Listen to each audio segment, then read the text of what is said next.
recording it though, so that we can put it. Yes, please. Yeah, it's YouTube. Like it's. By the way, we are live. Okay.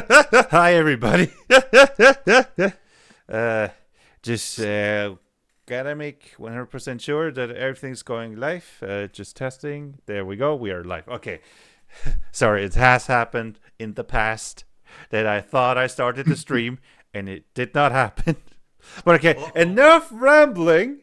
Hi, welcome everybody to another GM's Day Off. Today we are playing Redshifted, a harsh sci-fi capitalistic setting. I mean, oh Penny, hi, and hello adversity. Hello, yeah, hi.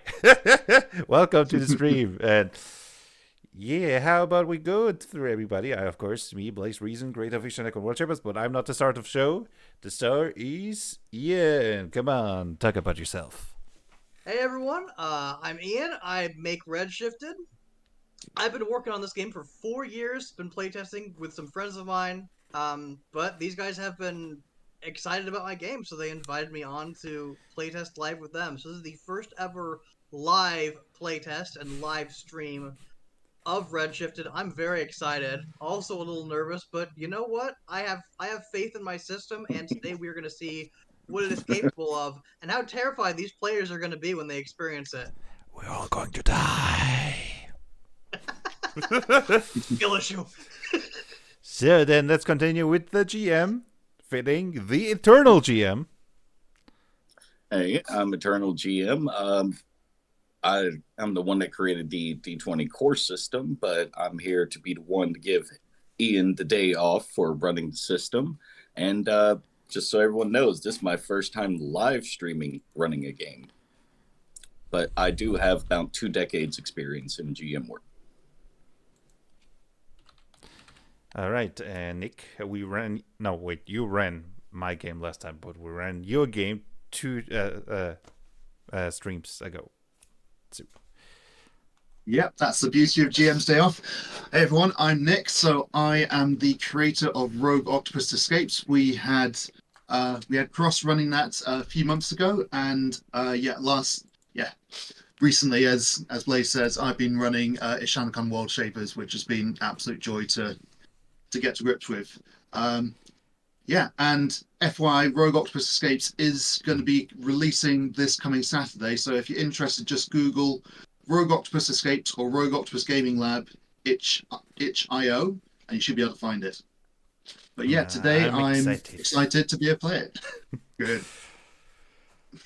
All right. I think then we are ready to get started. Or anything else we need to prep. Get all that you voice. The iced tea. Oh boy. All right. So everyone as a character had gotten a part of this mission to go to a really far distance galaxy. This is one of the further trips that have been taking, so everyone was in shifts as crews under cryostasis or whatever particular technology fits this setting. Y'all all 3 start to awake. Everything is really fuzzy. The gases are leaking out from your chambers. You can hear sounds. And as they start to come clear, you can hear the repeating words of the AI saying, "Emergency Protocol 7. All available crew members follow instructions on File 21, located on main terminal." 5 more minutes. Oh, come on.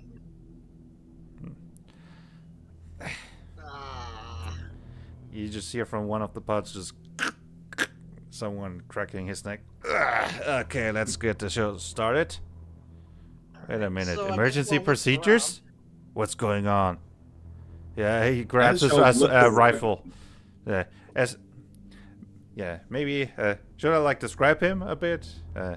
Or feel free to explain yourselves. This is the moment where y'all all realize y'all are not from the same crew.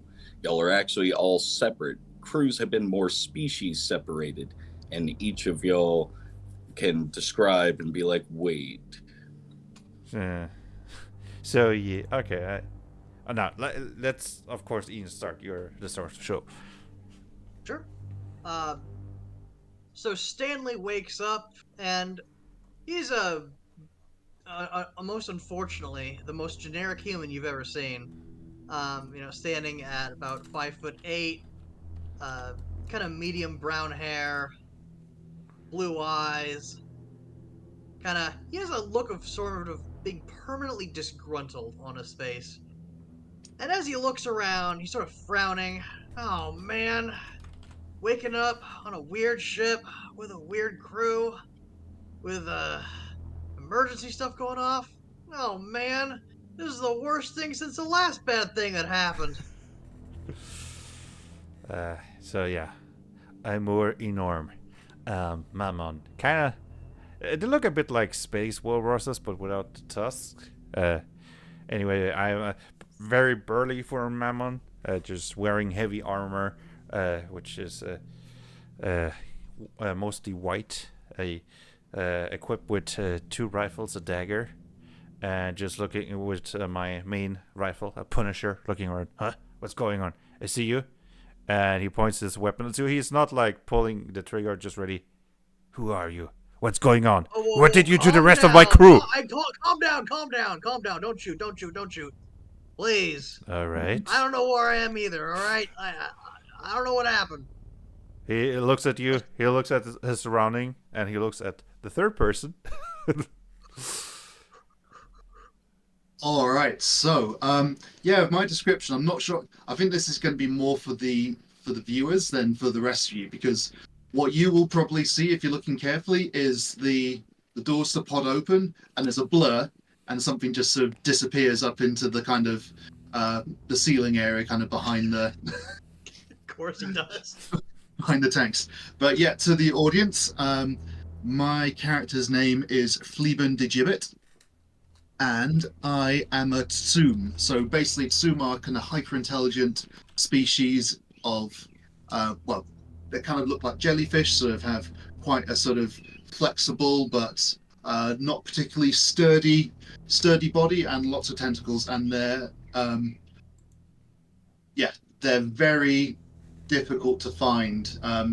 In fact, in the lore, they've only recently been kind of discovered, in that people know where the homeworld are, but they often change their homeworld to stay hidden, because that's generally how they like it. And this particular one likes to remain hidden, and has basically scooted off and is observing the action from a sort of hidden vantage point.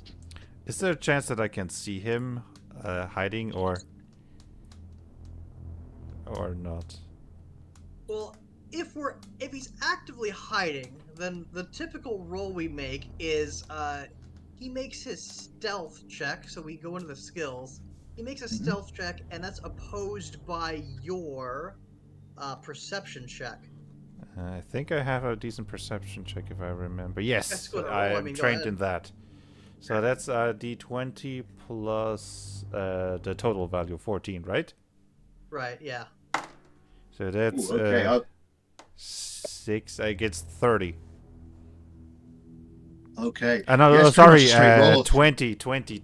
Sorry, right. Slight miscalculation. It's like, dang, that's the roll.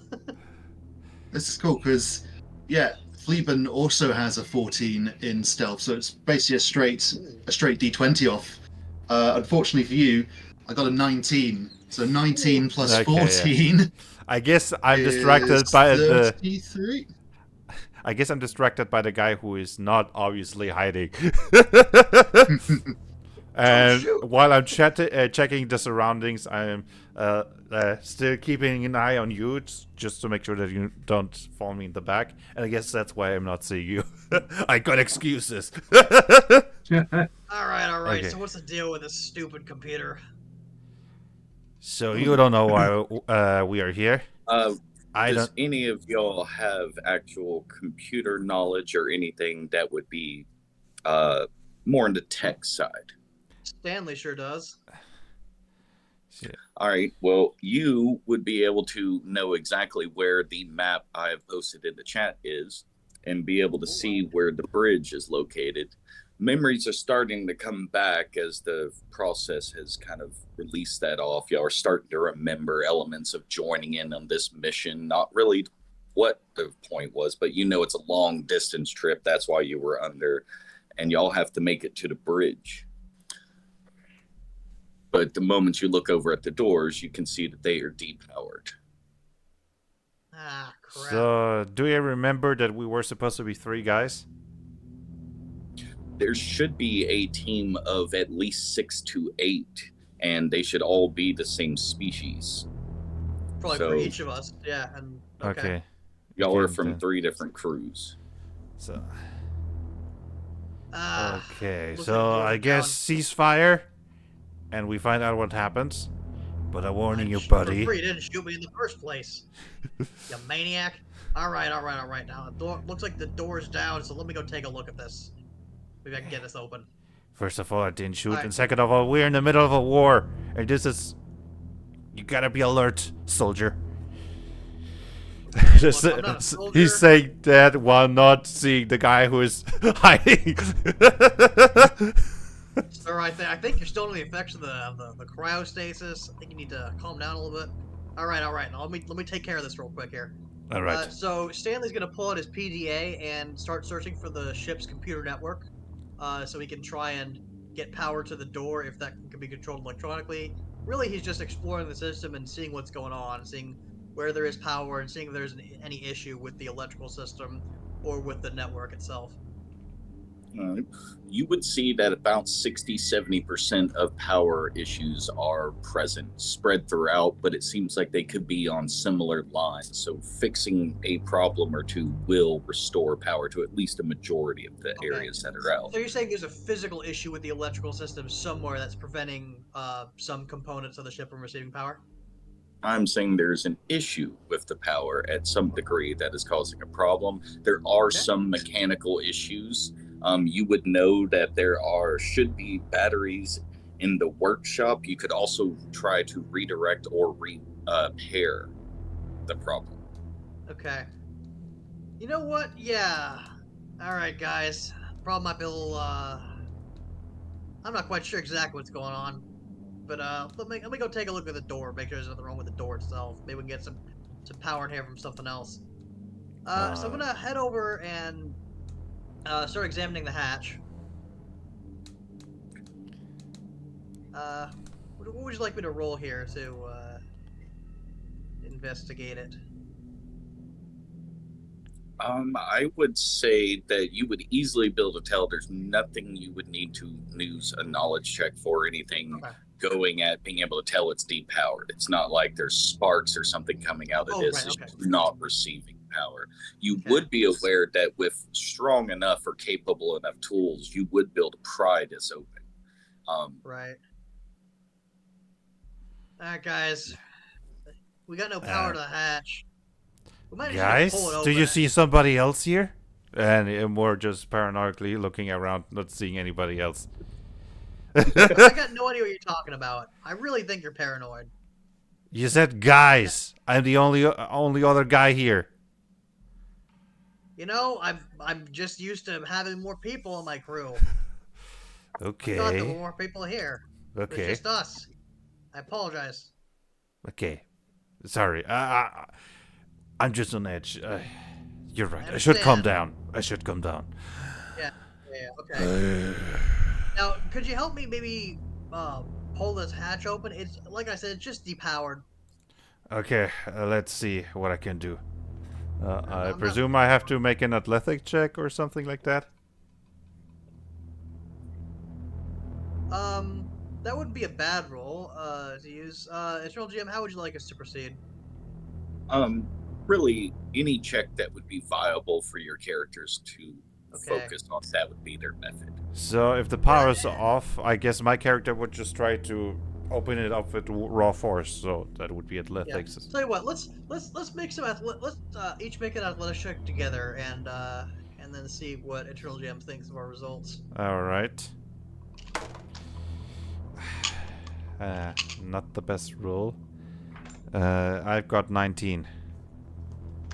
It's not a terrible number. I mean, I got a 6 or I got a 17. So I mean, Do what you can. Y'all would not be able to pull it over. Y'all get a little bit. So if y'all could find something to wedge it open, it would be a lot easier to get open. Let's go look for a crowbar or something. Good idea. Wait a minute. We- I'm being stupid. I forgot I had this. And he pulls out his electro solver. So the electro solver is it's like a multimeter and like every other tool you can kind of imagine for analyzing electrical circuits and transferring power. But it's got 4 little arms on it, and he's Gary's actually gonna take his screwdriver and his toolkit and start kind of opening things up a little bit. Open up the panel next to it, and we're gonna see if we can route some power in here from any nearby devices. Okay. Nick, you wanted to say something, or? Yeah, I was just gonna say that Fleabin at the moment doesn't want to be seen. He's still very suspicious of kind of basically any other species other than his own. But seeing that this is a crisis that's affecting the whole ship, yeah, at the moment that they said, "Oh, I need something to wedge this open with," I think he's going to start looking around and see if he can find something just to kind of secretly drop down.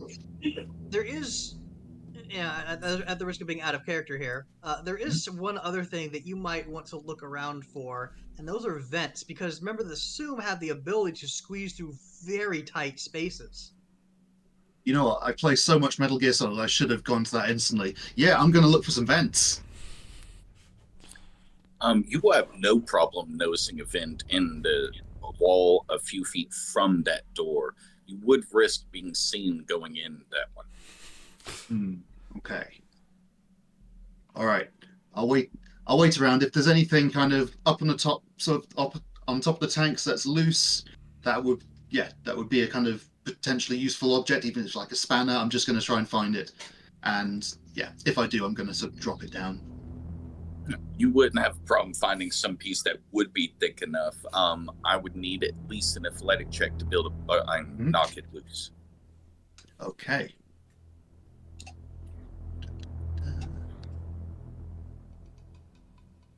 Oh no!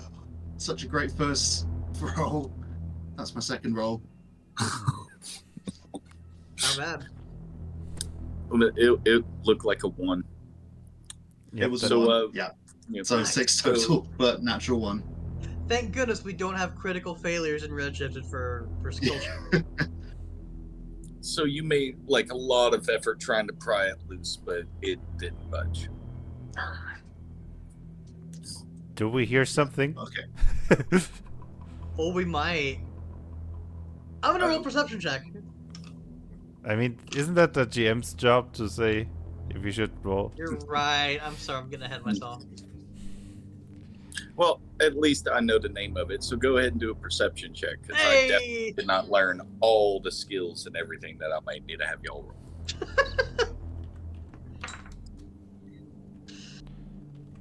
That's Sorry. a... Ooh. Sorry, what do we need all to roll? Oh, I'm rolling a perception check to see if I heard the noise of the Zoom character trying to knock that item loose. Okay, And I got a 27. Hmm.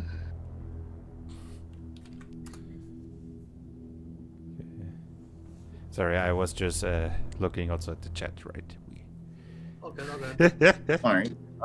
So that would be versus his stealth, or what would it be? Okay, so roll stealth then. Okay, so that is 30. You know what? Sneaky boy. I think you got this one. All right. So no, you do not hear him.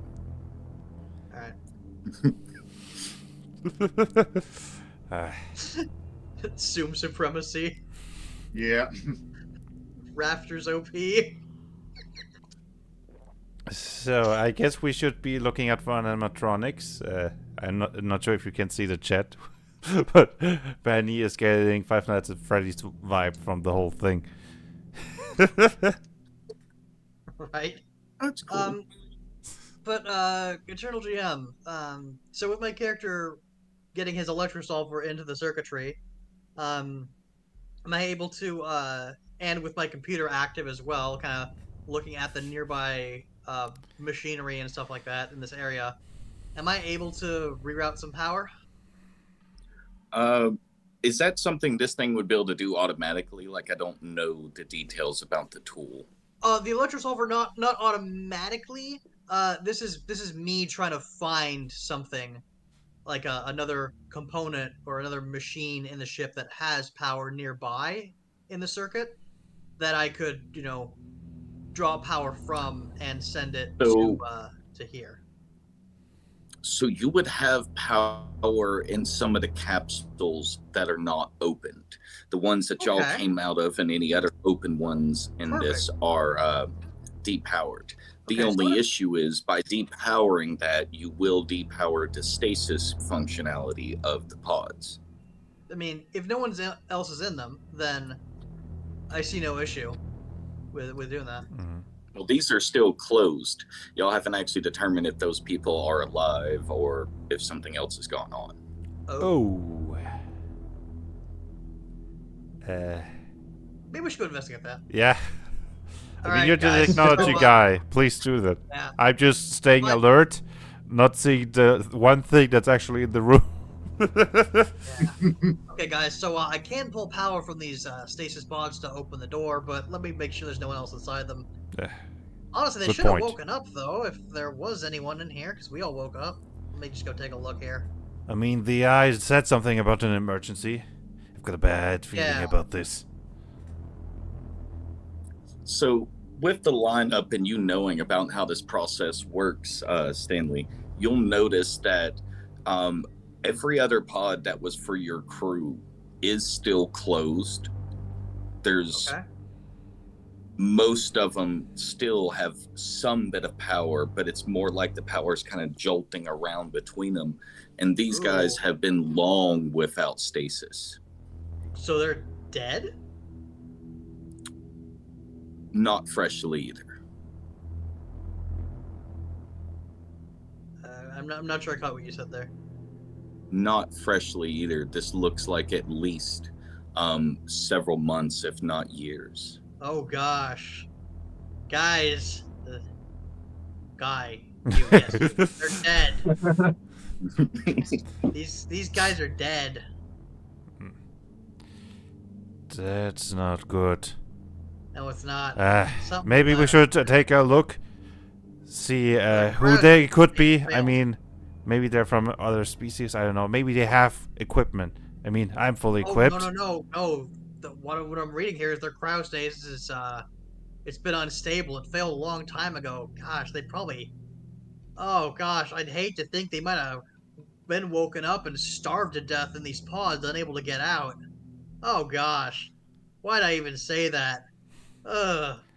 Oh, I'm gonna be sick. Yeah, I not I did thinking about it. I didn't understand that they're not alive, but maybe they've got weapons we could use, equipment. Maybe if I can get these open. It's gonna stink though. Oh man, I don't want to do this. Fine. Um, I guess this wouldn't be very honorable. Anyway, I mean, they are dead after all. Then just do your electro thingy. yeah, I'll take care of this. All right, so Stanley is going to draw out that power, and he's going to redirect it using his PDA. He's going to have the kind of local power controllers redirect that towards the hatch to get it open. All right. Redirecting it towards the hatch will set up the door, but it also makes the normal emergency lights of blue and yellow kind of spinning lights come on. And you'll now start hearing that original message kind of on repeat. It seemed like it was only doing it on a few times because your pod's opened, but now it's back to normal protocol with regular power. Oh yeah, emergency this, emergency that. Let's just go see what's up. So Yeah, you'll enter the bridge and you'll notice a bunch of computer systems along the side, the main console up front, and you do see that the hatch doors for the covering of the front window are closed. You would know that you could open them, but not No, I don't think I necessarily. want to. Just real quick, how much of a walk was it to the bridge? Was it just right From there? where y'all were on the and closer half. It would have been probably about a 10-15 minute walk to get out of the crew storage area. That's actually a really large area where you have almost a rotisserie style shifting of different crews. I don't want to be a rotisserie. I'm, of course, while we're walking, constantly checking, weapon ready, seeing, is anybody here? Not like too trigger happy. I'm not going to immediately shoot something that moves, but just like being alert. And Fleeben is going to do his best to stick to the shadows, stick to all the hiding points he can find, and follow them along to the bridge. Why do I get the feeling that you're not going to do anything helpful in the entire Just be doing this session? the whole stream. At the end, you're just like, mission successful. I've got the intel. Time to get out of here. And you let us to die while animatronics are just ripping us apart.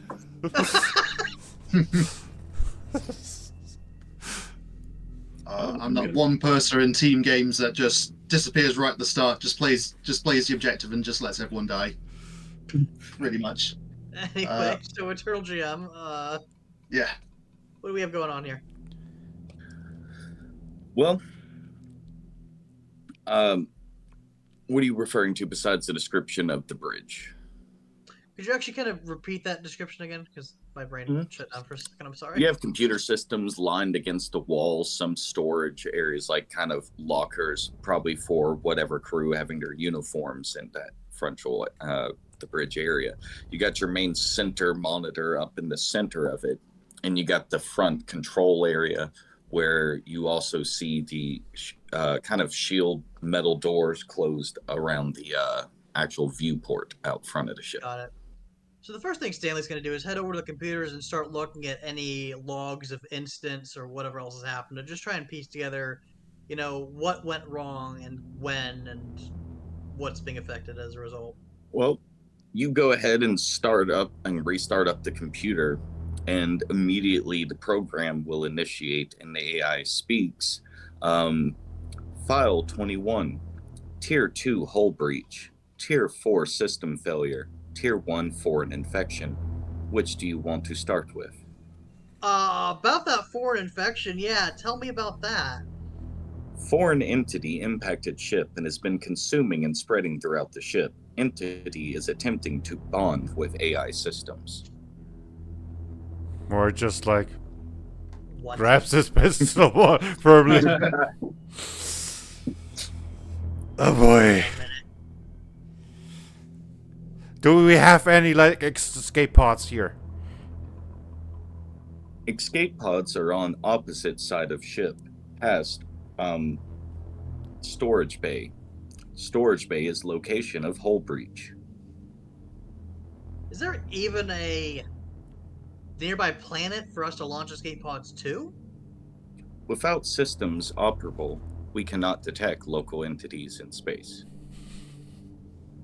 According to log, we should be in between two planets on registry, but undetermined. Alright, I guess I'd better go make some repairs. Alright, I'll keep watch on the doors. I just make watch my back here as I move. I don't know. I don't want to get grabbed by, you know, some tentacle monster or some. Oh, look. I only have two eyes that look in one direction. I can either watch the doors and make sure that nobody sneaks in, or I can watch you, and then somebody can sneak in, take me out first, and maybe you don't even hear it, and then it takes you out. So I'm supposed to walk over there alone? Is that what you're telling me? Fine. Like, it's just okay. Fine, I'll come in with you. Thank you. While the big guy's back's turned, I'm going to sneak into the room.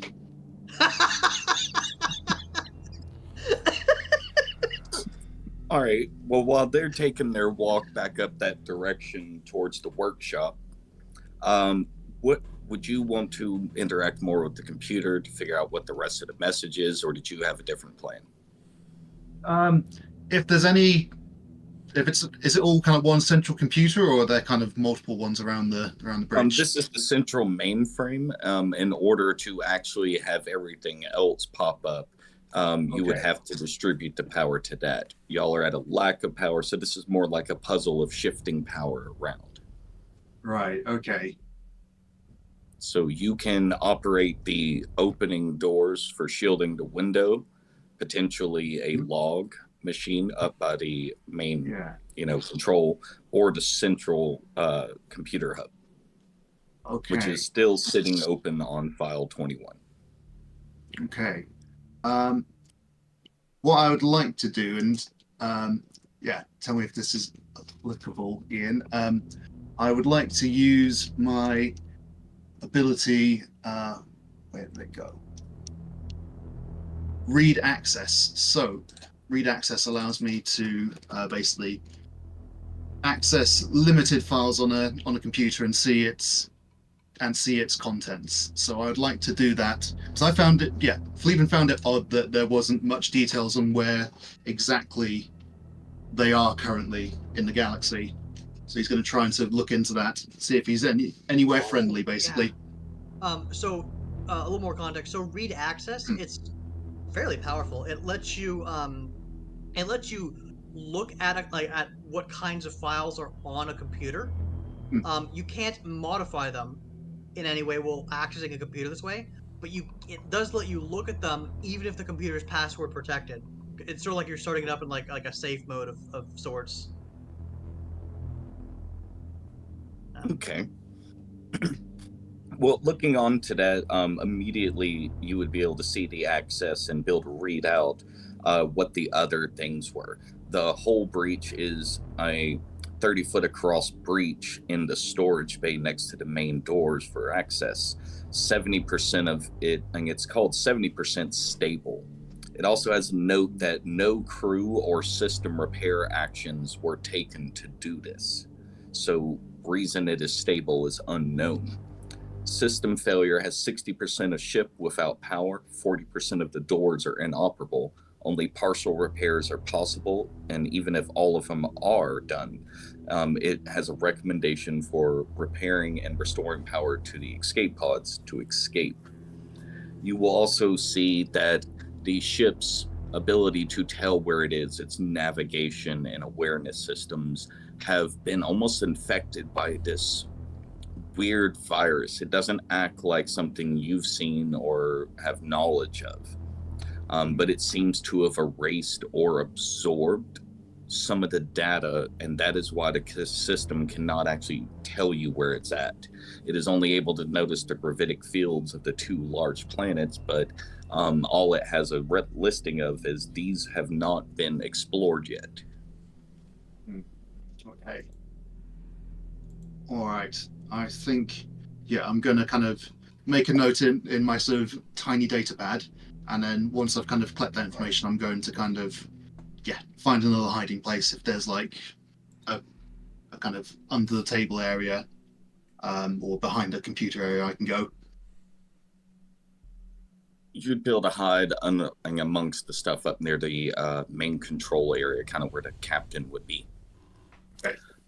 All right. So, Stanley, and I want to make sure I got your name right, Blaze, because I wrote Norm down and it didn't sound like that when you said it.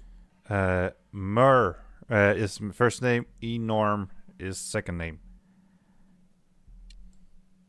Norm. Nice. My mind blanked when you said Norm, but I got that written down. What was the first one? Mur. Okay. So, Mur and Stanley, y'all have made it to the workshop. Y'all can see that this area is kind of partially powered. You got some of the emergency power lighting on, but all workstations and everything that should be here are here. You also wouldn't have problem locating extra cell batteries to be able to help with the power problem. And make a full parameter check, making sure nothing is hiding in the shadows or under desk or anything.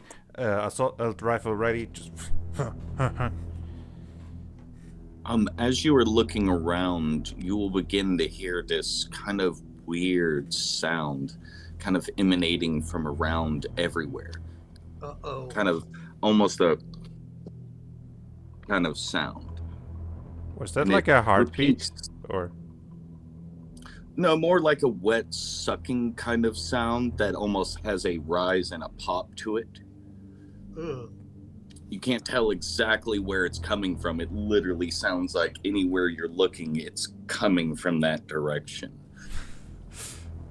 I be just honest, I don't have feel the very safe. image. He's in the walls. He's in the god freaking walls. I'm so close to just panic shoot at the walls. I don't like this. I don't like this. Hey, Calm down. stay focused. Stay focused. It's a dubious Okay. jellyfish or something much worse. Let's do that. I hope it's just a jellyfish. Okay. I mean, yeah. Do I hear it as well? It is not Or able am to push that far. It's why y'all weren't already hearing it until they got towards the workshop area. They weren't able to hear it. Okay. Well, if we have a minute, Oh, wait. That's okay. I think we might. I don't think it knows we're here. Look, just stick with me for a second. I'm gonna rig something up. okay. Might I help keep us locate watch. it. Okay. Okay. And so what Stanley's gonna do is he's gonna use the workshop tools there. And I figure they've got probably like usual like fabricator or anything else that would be needed to make kind of small components or fix something up. And he wants to make a couple of range extenders. So these are these very simple sort of like wireless routers that he could just stick on walls to extend the signal range of his computer in case we run into an area where like the network is down or something, or like cut off. Then we could use that to sort of bypass that and still establish a network connection to any machine components that are otherwise, like I said, cut off from the computer's normal electronic network. Okay. So I don't know how many of those I can make with the stuff that's available here. They require would up say 2 that- pounds of material each. I would say that you have enough to be able to make 2 of them. Okay, sounds good. And you said we have a couple batteries here as well, or Yeah, or these batteries? are batteries that you could put in replacement of having to worry about actually repairing the lines. It's just kind of another option. So these are like big batteries, is what you're saying? How big? As far as you are aware, these should be able to handle replacing the power towards other sections. So if you bring one into the storage bay or the area with the escape pods, these would be able to repower things Oh up. wow, that's a lot of power. Okay. So Okay. How big and heavy are these batteries? From your setting, what would these have to be? I don't know the technology perfectly. Well, I mean, thinking here. We don't really have time for me to do extensive calculations in the middle of a session. Well, 50-pound cell batteries. There's 4 of them. That does sound about right. Okay. 50 pounds. How much is that in kilograms? Well, it's about 2.2 pounds to the kilogram. So just roughly divided by 2. So 150 Probably like 28. kilograms then. No, other way around. So Sorry. other way. Okay. I thought then Sounds like about 28, 26, somewhere around there. 28. Yeah. Okay. yeah, around there. Can you carry those? Or do you need help? Let's get a hand truck or something. I'm sure there's something around here. I ain't carrying this kind Yeah, of weight you by build myself. Yeah, the shop should have one. Cool. All right. So I'm just gonna get a hand truck and load one up. I'm going to say vigilant. Sorry that I'm not helping. I have a No, really you bad watch my feeling. back. I'm fine with it. I'm just I ready understand. if anything approaches us. I understand. Okay. So Blaze, I've got this battery loaded up. Where are the places I can take this again? That need power? So you could bring this into the bridge and repower up some of the control, gaining a little more knowledge of the ship, I think I potentially want to do opening that. up Yeah. more Let's do that. doors, as well as you could power up the workshop to fully have access to everything that would actually need more power than the items you used. The activity area would kind of be useless to use it in, but the storage bay as well as the crew quarters all can have it. So basically, anywhere you can get to. Okay. But Fair. with the 40% door failure, which actually I think y'all aren't aware of because the only one that checked that out was Fleeman. Yeah. I am actually going to haul this back to the bridge to make sure all the computers there are powered up because I need as much information as possible about the situation. Need to get all the sensors online and everything. All right.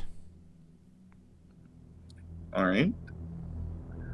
You can hear them, Fleeman, kind of coming, with them kind of talking about the situation, the footsteps with none of the systems really powered up. You'll be able to hear them coming from a decent ways away. So what do you do? All right. Yeah, I am going to use another ability called Soul Shroud. So basically, soul leaves my body, and it allows me to help. It allows me to sort of hide a bit better. So I'm imagining that as kind of perhaps Fleeman's kind of a little bit iridescent. Like there's kind of, if you kind of look at jellyfish, there's usually a sort of element of kind of glowingness about them. I think, yeah. I think with Soul Shroud, his soul kind of leaves his body, and so that kind of glow disappears. Is that kind of accurate? The way I imagine it is that what you're doing is you're hiding the presence of your soul, and in doing so, it sort of gets around the kind of unconscious awareness that people have of each other, and therefore there's less likely to spot you. Yeah.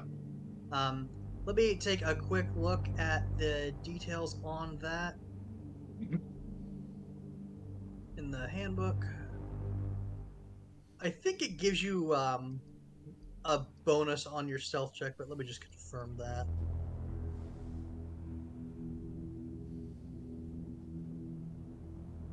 Yes, it gives you a +5 bonus on stealth checks, and it lasts for 1 minute. All right. Yeah, great. I'll do that. We'll say that activates as y'all are walking into the room. Okay. So you would know that on the right side of the room, next to the little storage lockers, is where you'd be able to plug in any backup power. Okay. So I'm gonna just pull the cart over there and get that battery hooked up. Upon you doing so, you'll notice that bits of the system power up, the lights fully turn on in this room, and you'll notice down the hallway you'll hear doors of things trying to shift and move. But it is mechanical. You can tell it's the ship. Okay, things are working. This is good. We're getting somewhere.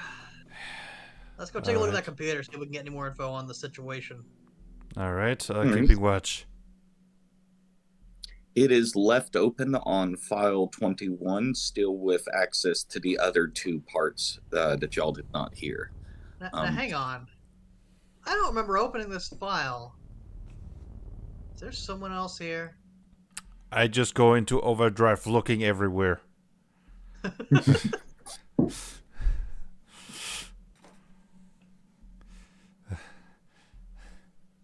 Eternal Jim, how do you feel about us rolling more perception checks? I'm fine with it. A new situation has occurred. All right. Yeah. Come on, give me something good, dice. Natural 17. Now we're talking. And I have a pretty good perception, so it's let me just check the value. 14, so that's 31. Okay. Do I need to roll another one to contest that? Yeah. Yeah, you do. Just, New Okay. lights remember are that- on and everything like that. Yeah. Remember that you also have your +5 bonus though from the thing you just did. Yeah. Okay. So that's 12 plus 5 is 17 plus my 14 bonus. That is 31. Oh, they're equal. What did you? Now, So is Chelsea, I'm how we'd like to Redshifted a handle it. match or beat system? Hmm. So this is a little interesting. So the rule I have is that if two people are contesting something and they both get the same result, then the current situation is unchanged. But it does bring up the question: what does that mean in a situation like this? The current situation is that I don't know where he is, or I don't know that Fair he's enough. there. So if that Okay, doesn't then I guess we- change, that freaking slippery bastard is still hidden. The funniest thing about this whole session is going to be if he pops up at the very end and all Yeah. of y'all act like, yeah, it's cool. Like, this is fine. I hope that I don't want to jump out and go but You're the thing. we'll see. Now it turns out that the noise we heard, it was just you messing with us. Yeah. Okay. He's just up there in the corner. All right, but yeah, you see the file 21 opened up and an access log description of various other information that wasn't popping up earlier. Okay. So looking into it further, you can tell, yeah, someone was messing with this or the system continued to open it up. Got it. So where was that whole breach located then? Am I able to know that? If you look at the map, I it will be can't see the map. I don't know where it went. It's It's in the in the chat.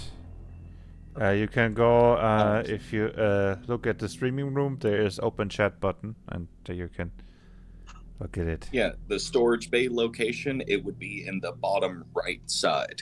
Oh, guys, because of the way the channel's locked, I don't think I have the permissions to do that. I'm right click, I can't do it. Okay, that's. I'm gonna open up. Sorry, stream. You will be seeing it. So copy Yeah, my image chat and is I'll hard. send it to you privately. Please stand by. Technical difficulties. If these are the only technical difficulties we have, then that's great. So now I can Our actually see characters on the the other image hand- without opening up the chat during stream. I tried to open it and then I saw, oh no, the stream sees it, and I was like, quickly close it again. But yeah, no. Okay, crew storage, bridge, workshop, storage bay. Okay.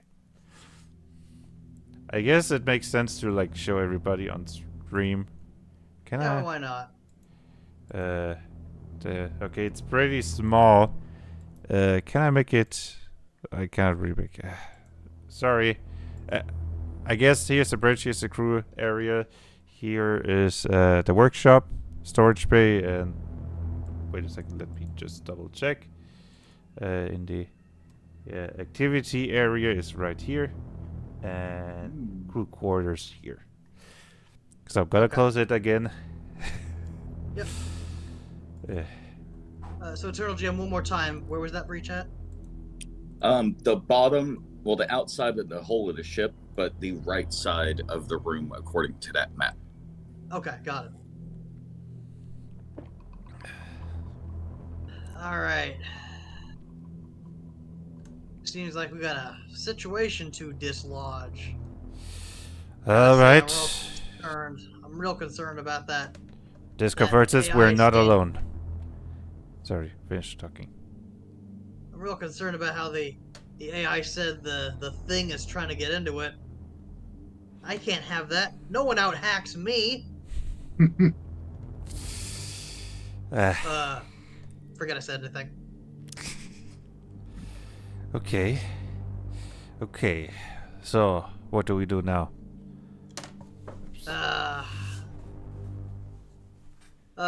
Were there some more batteries in that in the workshop? You had a total of, I believe I said 4, so there would be 3 Okay. other. Okay. Okay. Cool. So we should get more areas powered up. All You would right. need 2 to power up the escape pods as well as the area they're in. Escape pods would need their own power because they've been drained following emergency protocols to Oh. keep the ship stable. But also, you would need that room powered up so that you can even work your magic with knowing your tech stuff in there. Okay. That All room, right. that side of the ship is completely depowered. We're gonna need a couple batteries to get the escape pods online and get access to that area. So let's take care of that. All right. Right behind you, buddy. We got bodies, So right? back I go with my hand truck, Right. and we're gonna kind of load up, I guess, 2 more batteries, and it's probably pretty heavy, but off we go, pulling this thing along. You would know that there is a route going through the workshop and the crew quarters to get around the damage that's in the storage bay. Sure, let's do that. Okay. Um, you would travel through this area consistently hearing, and let me get closer so it actually works this time. So yeah, that's what's the sound. Y'all cannot tell which direction it's coming from. But as you start getting through the crew quarters and looking into the hallway leading to where you're you immediately see torn out wires and ripped apart parts of the ship, almost like the impact kind of knocked shit out of whack in this area. Oh, you gotta be kidding me! This is the worst thing since the last thing that happened like 10 minutes ago. Okay, my suggestion, whenever we open a door, we look very carefully. And if we see anything suspicious, I'm just saying I've got some grenades with me. Just arming them, tossing in it, closing the door. I hear you. In case it's some alien mutant or warbot or whatever. Yeah. I don't know. I don't think warbots make those sucking sounds, but I guess we'll see. Yeah. Stanley's also gonna kind of have a hand on his ammo belt, kind of ready to reach for or grab something. But he continues pulling that cart for now, looking around. In fact, I'm gonna stop here and examine this wiring because this probably needs to be fully repaired. Even if you repaired the wires with as much as the walls are actually broken out, like whatever the impact was seemed to have actually come in through the ship and hit some of the inner walls, destroying part of this hallway. Your access only might be through the storage bay. Got it. So, let me know if this changes anything. Stanley does have a couple of extension cords with him. Is it possible that he could kind of cut those apart and use those wires to fix these ones? Or is there just not enough? Could, but the ones that would be leading out of this room and into it, not directly in the hallway, those are just shredded. Okay. The ones attached to the door are shredded, but you could supply power further ahead. You just wouldn't be able to tell where you're actually doing that to. Okay. Because my goal is to make sure we can supply power towards where we need it, which should eventually be like the escape pods and stuff like that. Which wasn't just how the actually wires laid past the area of both the storage bay and the crew quarters is where you would need to get to have access to them. Okay. So what you're saying is repairing these wires won't help with that situation. It's not going to help you get there. It could push power forward. Okay. You know what? I think I will repair them then. Okay. Of course, as always, just keeping watch. All right. I'm pretty paranoid at this point. Yeah, right. Well, I guess go ahead and do that roll, and we'll check in with Fleeben. Where are you at this point? So Fleeben is going to continue following them along at a relatively safe distance. He's been observing them for a while now, so he knows, for example, that the big guy can only kind of look in one direction, so kind of he's kind of imagining a sort of cone of vision that he just needs to stay out of. Yeah, and he is basically going to. He's recognised that he's also quite trigger happy, so he kind of is going to take a little further back, and he's also going to. Yeah, he wants these two to succeed basically. So he's going to watch Stanley and basically check his working, because yeah, Fleeben's a little bit of a tech expert in his own right. So he's going to basically make sure that he's doing what he needs to be doing. I just have this image of, I need this kind of tool, and just out of nowhere, or tentacle gives you that tool. Oh, thank you. So, wait a second.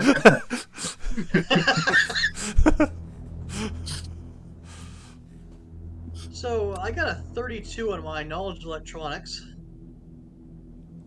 I would say you have no problem being able to do that. You will hear certain systems and a door open through walls you can't get through. And you also hear stuff behind the mangled area that is in front of you that would be the hallway. So awesome. Okay. You're assuming that what you just heard was the door that's been ripped apart is trying to open. Okay. And that cost me 1 extension cord then? Yeah. All right. Okay, good news, good news. We have power moving forward, so when we get to that area, that should be helpful for us. Okay, and I think let me see if there's a shortcut through this storage bay. Let's just go investigate this. Might help us get there. Like I said, just open the door a little bit. Look if there's anything there. And if we see some kind of alien queen sucking up that crewmates or anything, chucking grenade, closing it, and yeah. Okay, yeah. Tell you what, I'll just sort of open the door and let you throw the grenade. You seem like you're well built for this sort of thing. Yeah, you're right. That does make sense. So I take the lead don't and. mind me. I'm just a little tech boy.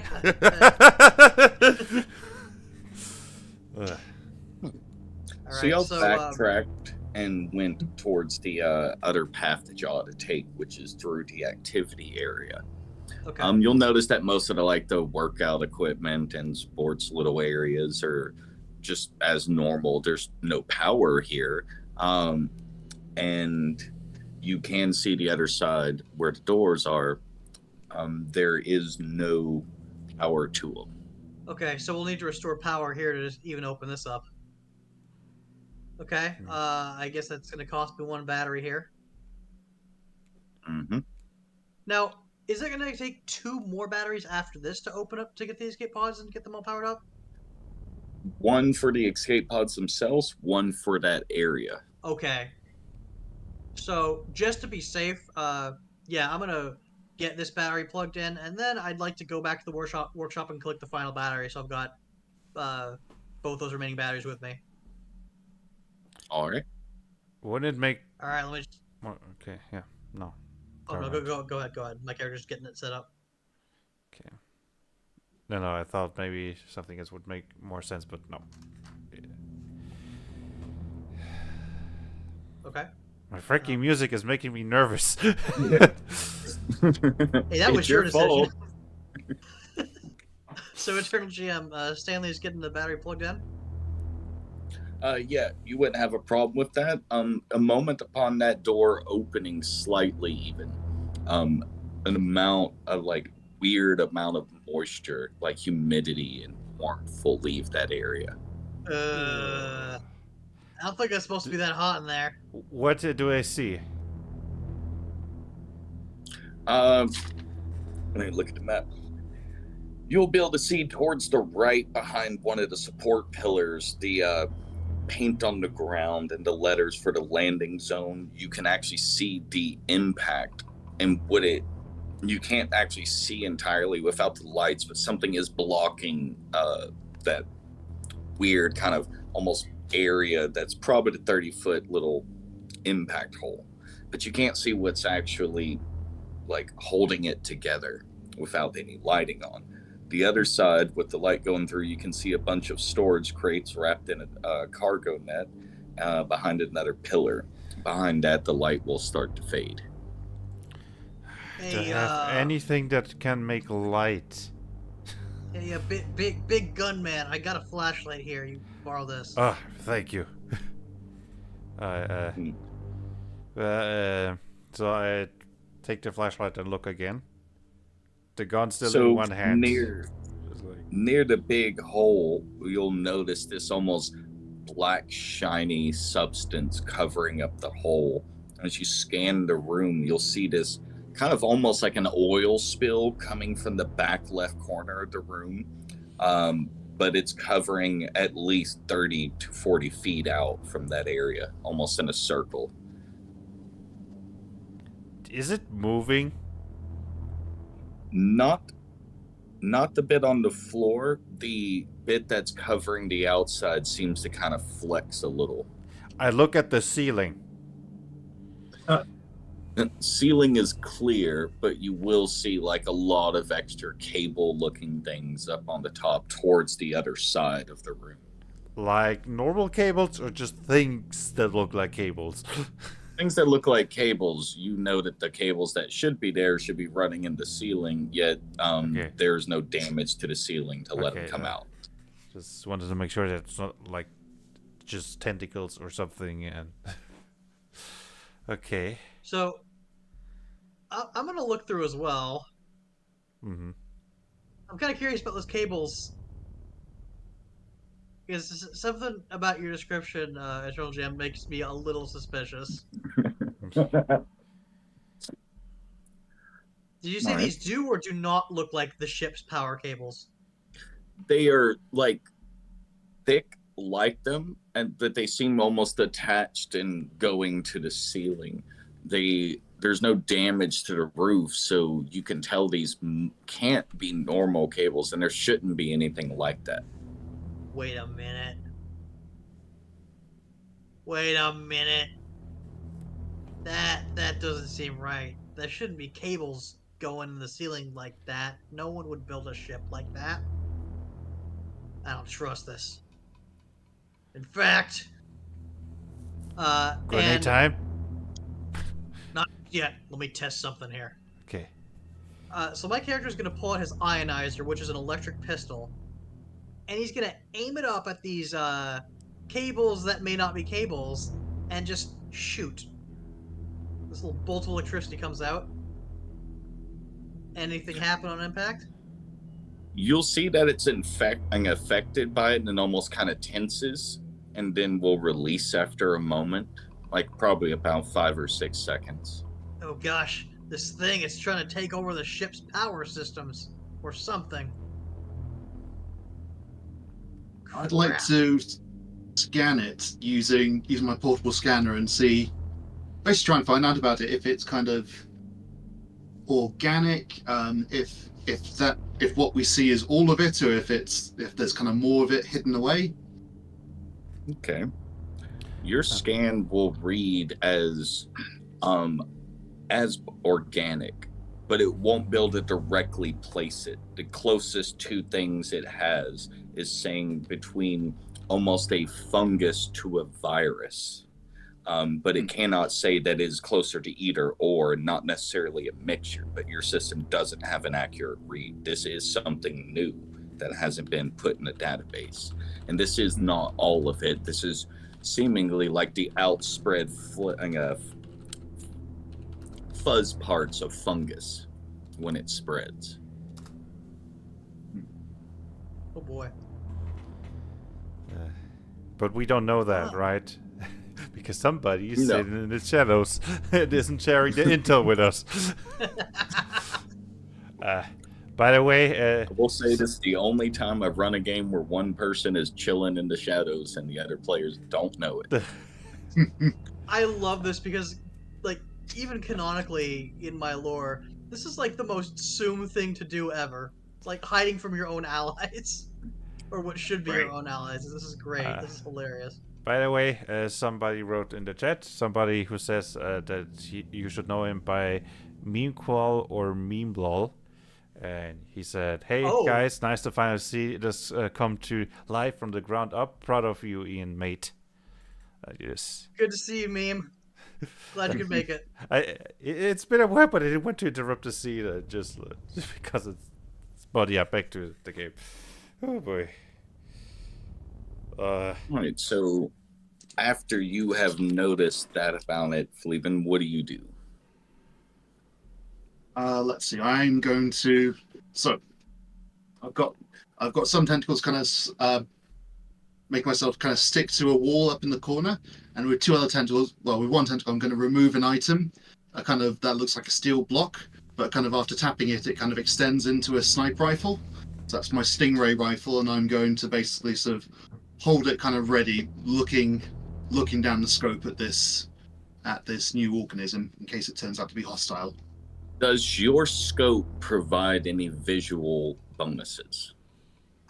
It doesn't. It's just just a standard feature for the rifle. Yeah, sorry, it's not a kind of augment. It's just how the rifle is.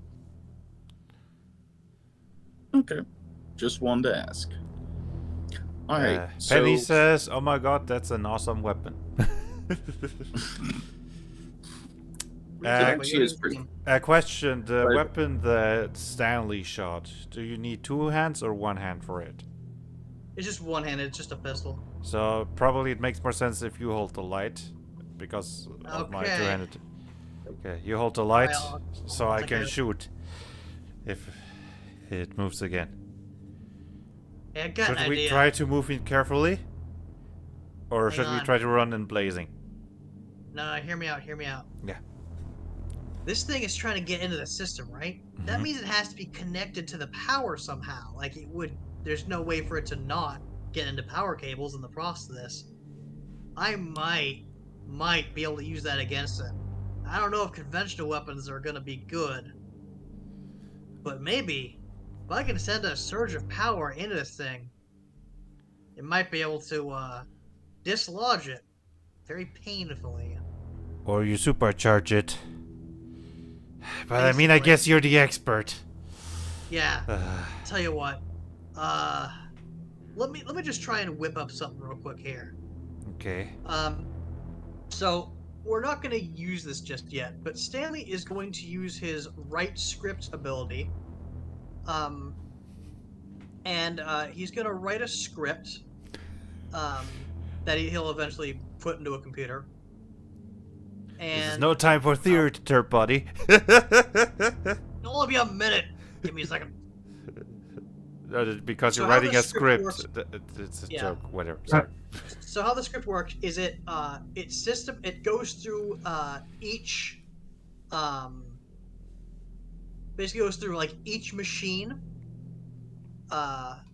in the sorry, space for a second. It's gonna go through each like ship component, depower it, and then when it's depowered everything, send all available power into I guess an area, and I need to determine where that area is to finish up the script. But it's basically going to be whatever I determine the where this alien is like most centered in. So basically, I've started writing the script, and I'll finish that up as we get more information. But that might be our backup weapon of a sort. Okay. When he's doing that, I'm not looking away at the door any second. Rifle ready. If anything jumps at us. Okay. Not noticing the jellyfish with the sniper rifle right behind me. All right. You know, I hate to say this, but we need a little more information about exactly where this thing is in the system. Because we gotta send the power to the right room. Let's, oh, I hate to be this guy. We're gonna have to zoom on through here. Through where? You ready for this? Okay. Where to exactly? Like, tell me the entire plan before we execute it. Yeah. We gotta get through here to get the escape pods to, repower them, you know? Mm-hmm. So here's the thought. We do that, I set up the batteries, and then hopefully along the way we can kind of guess at where this thing, where the ship, the core of this thing is. This creature, this slime ball. and then I'll get into a computer and deploy my script there and redirect the ship's power to zap it, and then I'll send the power back to its normal places, and we'll get out of here. Hopefully, maybe. Okay. Okay. It's a brilliant plan. It can't in any way go wrong. Perfect. Trust me, I'm a professional. He's just thinking. I have one. I do have some flashbang grenades. Okay. It's, Well, I got some shot grenades here. maybe we can throw them into the room, see if, like, we hear something reacting towards it. And Okay, if it okay, is, then it alright. is blinded, and we should be still able to get the hang of it. And if nothing's there, we, I guess we didn't damage any of the escape pods. Fair enough. Good thinking. Okay, alright. All right. Ready? I take the grenade in my backpack, not the one here, because, you know, we have time and it's not in combat. Right. Okay, ready. 1, 2, 3, go! And I throw it right into the room where, with the highest probability of there being something hidden in the shadows. All right. Uh,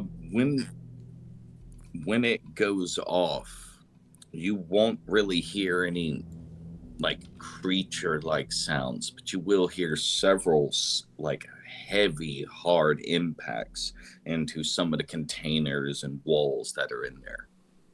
Is like the ship shaking as a result of this? Definitely more than vibrating. From a Oh, flashbang gosh. grenade. Okay. What the heck? You still want to go?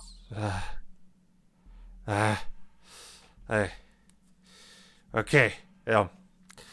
Wait. How long does the grenade blind somebody? Let me just check that. I don't think it's very long. I think it's like a round. Okay. So I think. Is it possible that I could use my sudden assault ability to just breach in while the enemy is blinded and hopefully blinded, and you know, for any like just sudden attacks firing at anything suspicious, or am I too slow for that? I mean, Jill Jim, are you willing to let us retcon this a tiny bit to say that he readied his bonus action to do the sudden assault? Because the Yeah. whole thing about sudden assault is you pick a location you're about to go into, and then on your next turn you go for it. Oh yeah, that's no problem. Okay, thank Cool. you. So basically, when all those noises, I go for battle mode, rushing in. So anything with an attack of opportunity would have a -5 penalty if they try to attack me.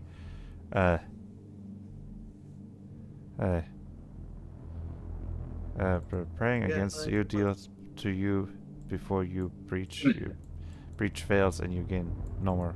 Okay. Sorry, let me just really quickly go through it. We're adjacent to the entrance, such a room ahead of you halfway goes around the corner. You can prepare to breach. As a bonus action, the next time you enter the area, you are preparing a breach. On that turn or your next turn, you gain additional standard action during that round. Ooh, so I can shoot twice. Nice. That's a bonus on attack rolls, damage rolls, and combat maneuvers equal to your training bonus. And attacks of opportunity against you. Yeah, that's the -5 penalty.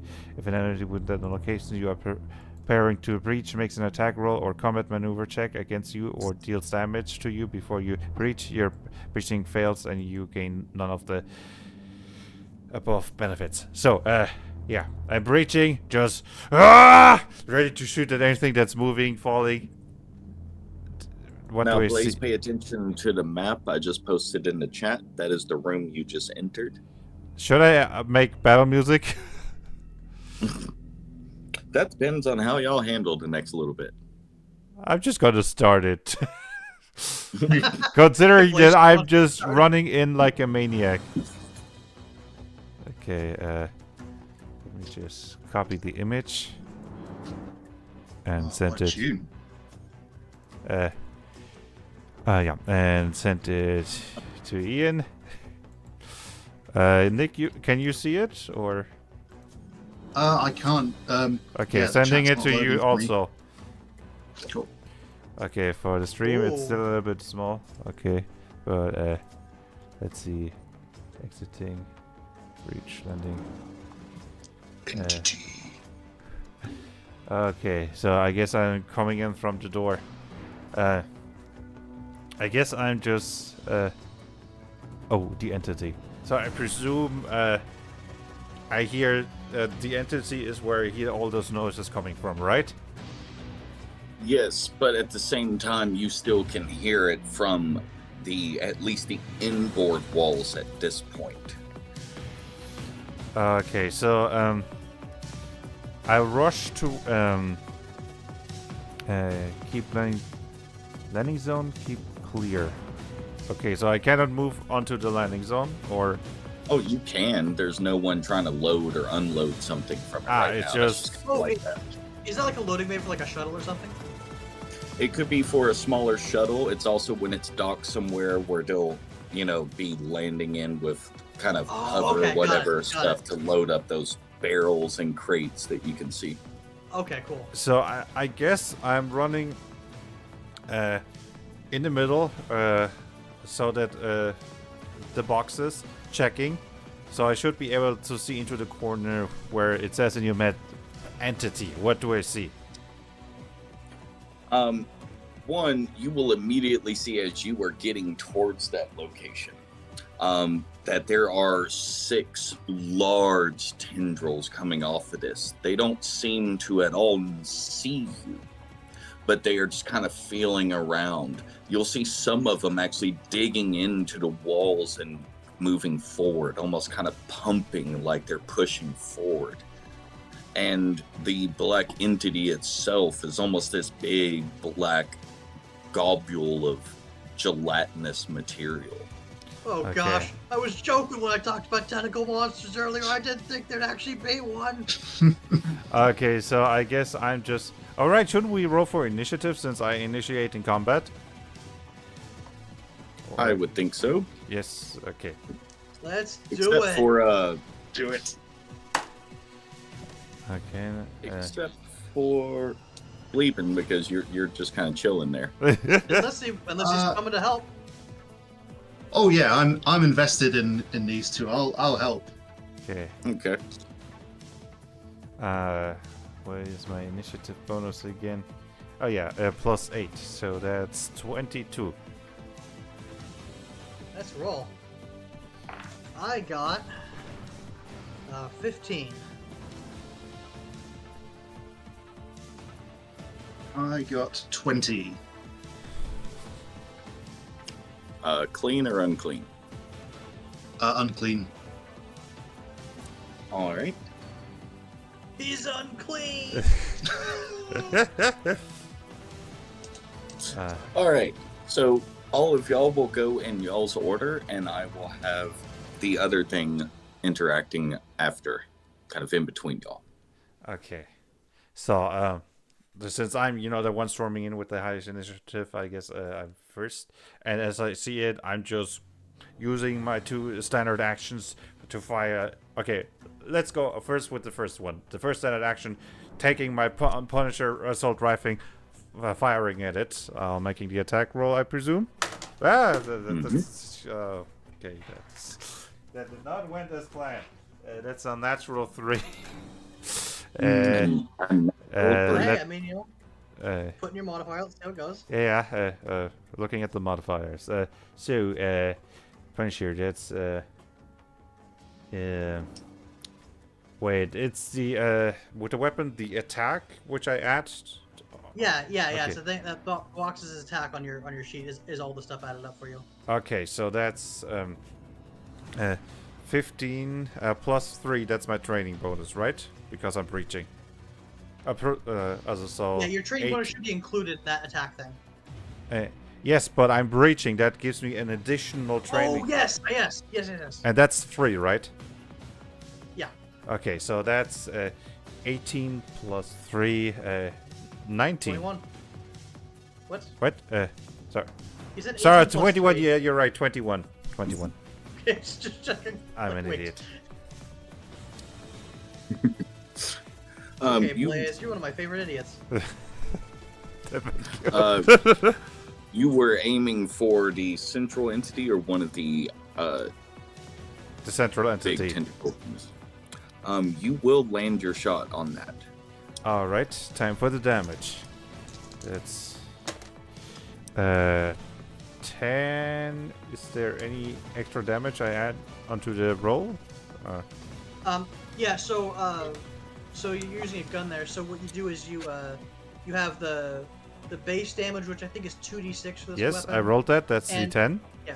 Yep. Oh, wait, Okay, sorry. and then That's not a 9. That's a 6. I'm an idiot. 7. Come on. Okay, and what do I add upon that? You add half your acuity score. Half. Round it Okay, down. that's 5 then. So 7 plus 5 is 12 damage. All right. I believe the damage type for that is piercing. Or is it Bludgeoning. Sure. Point share is Okay. bludgeoning. Got it. All right. And You'll notice that it kind of looks like as if you'd shot like a salt gun into Jello. It just kind of makes its little holes, but it just seeps in. so it doesn't look like I'm really doing any damage, right? It definitely looks like you're not doing surface damage. It doesn't bleed, but you are kind of breaking up the matter of it, what it is. Okay, then with my next attack, I try to choose one of the tentacles. Okay. That's much better. That's 30. Wait, no, plus the 3. You hit. 33. Oh yeah, you definitely hit. So that's not the best damage roll. 10 damage, bludgeoning damage. You will knock a little chunk off of it, but not severely affect it. But you can tell you are able to blast pieces off of this. Whatever it is killable. Okay. Shoot for the tentacles! As I rush back behind the crates. If I can still... If you give me that sort of movement. Taking cover there. Let's see. You said you ran to about midway of the crates and made those shots? Yes, basically as soon as I saw the entity. Okay, so that would have been about 20 feet in, and to get back around the crates would be about another 10 feet. I've got 30, so that's exactly the amount of movement that I have. So, okay. All right. Yeah, that's Okay. it. Nice. Good turn. Okay. And we got I think it was Flibbin because he rolled a yeah. unclean 20. Yeah, that's right. So, if I've got a good vantage point, I'm just going to stay here and take a couple of shots if I can. From the door, you're gonna have stuff stacked up to the ceiling, kind of in your direction. You would be able to attack at some of the tentacles, but not at the main body. Okay. Can I see the tentacle that that Norb shot at?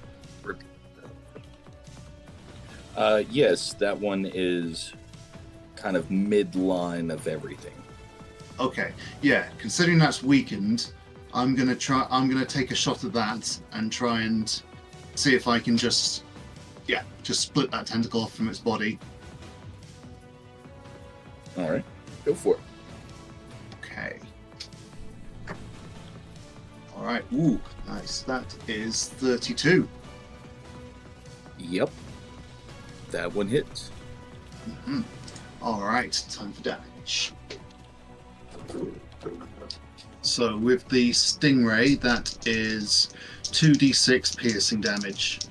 And crits on, if I'm understanding this correct, it says 20 / times 2. So does that mean That I need to means roll so it means that if you roll a natural 20 on your on the die, then it crits, and the times 2 means that you simply double all damage.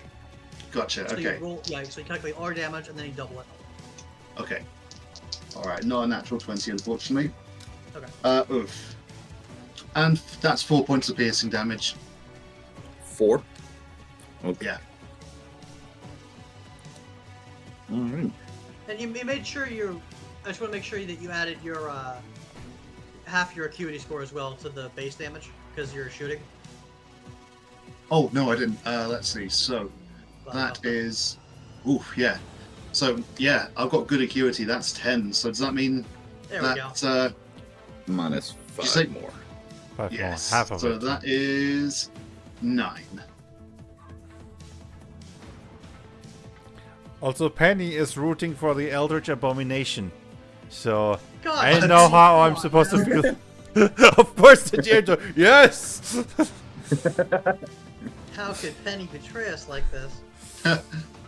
Have you seen her Alright. cupcake recipes? She's evil. You got a point.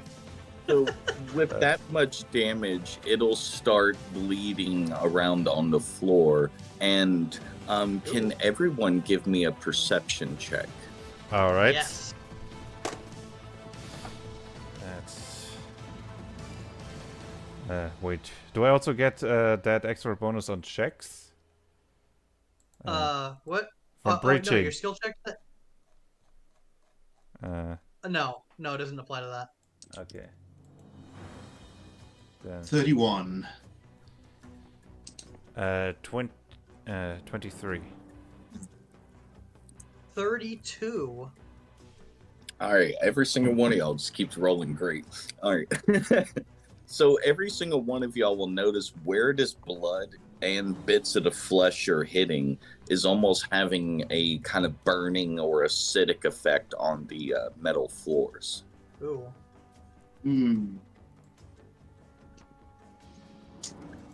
As well as the AI voice is kind of glitching out every once in a while. Like it's saying words, repeating the original thing, but it will just kind of glitch out or sound staticky for a moment. That doesn't sound good.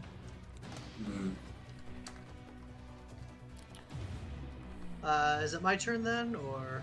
I do believe it is your turn, unless you had something else flipping. Let's see. So, can I take another shot, or is that abusing I the don't- action economy? At our current level, you only get one shot with the attack Okay. action. All right. Yeah, that's my turn then. All right. All right. So I'm gonna do Um, something. I'm sorry. Oh, it's fine. I was going to say, Stanley, now that you've been getting a better look at the room, you notice to the end of the thing that there is no damage to the button to open the hatch. If y'all could get the power back to this room, that may or may not be something you can use within combat. I'm gonna. You already knew what I was gonna ask about. Okay. So, are you saying it's like, is it actually like right next to the hatch, the main body of it? It is on the other side of the room, which puts you within the 30-foot reach of these tentacles. Yes. But if we can do it remotely, okay. By the way, I got an idea here. Are the escape pods in this area or not? The escape pods are actually past it. If you look where it says on the map, you'll see the door in the middle of the far side. Right. Okay. I had a really cool idea, but it might not work here. Okay. When we don't have power to the escape pods currently, is that right? No, nor power to this room. Got it. All right. Oh, we need to power this room if we're gonna open the hatch. Can I find where the battery goes? The battery actually would have to be landed up next to that. Next to the little switch is actually where the power load up is, and all the repairs would need to be done. which in that far corner is where that black slimy covering over the hole is. Oh no.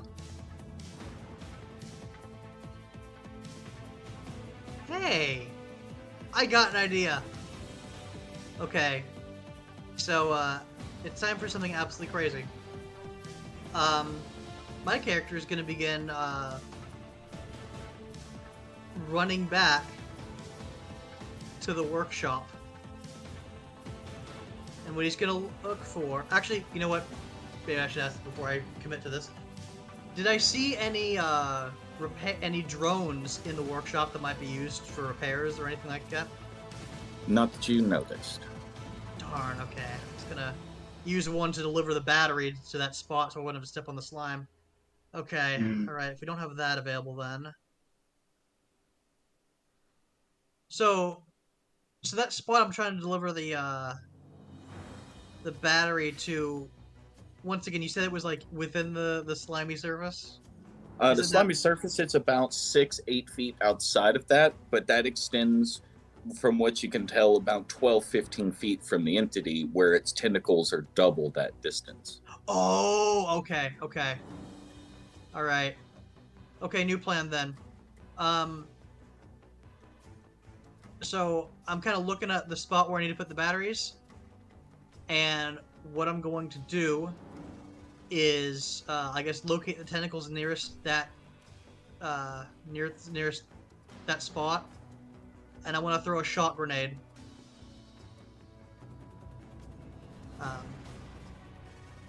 And my hope is that it will sort of tase those tentacles a bit, and then on my next turn, I'll be able to have the time needed to get in there. So I'm gonna throw that grenade and then sort of move into position. I guess by the crates, so I'm out of its reach, but ready to sort of make a dash for it with my little hand truck to get in there. All right. Was there any checks for throwing a grenade? Like, I don't feel there needs to be. Yeah, no, I just throw it towards the target location, and then it'll go off at the beginning of my next turn. So, on the two that it hits, you'll notice that, like the little tendril or cable things on the ceiling, it'll kind of tense up and, like, hit the ground. But you know, if it's anything similar, you've got a round. You've knocked these out for that time. Okay. By the way, Penny's keeping track on how many times you're saying I've got an idea. Ian? Oh, so you froze for a second. Yeah. Oh, I thought I disconnected. Did you hear what I said about Penny? Did not. I said Penny, by the way, is keeping track on how often you say I've got an idea. Oh no. Alright, so...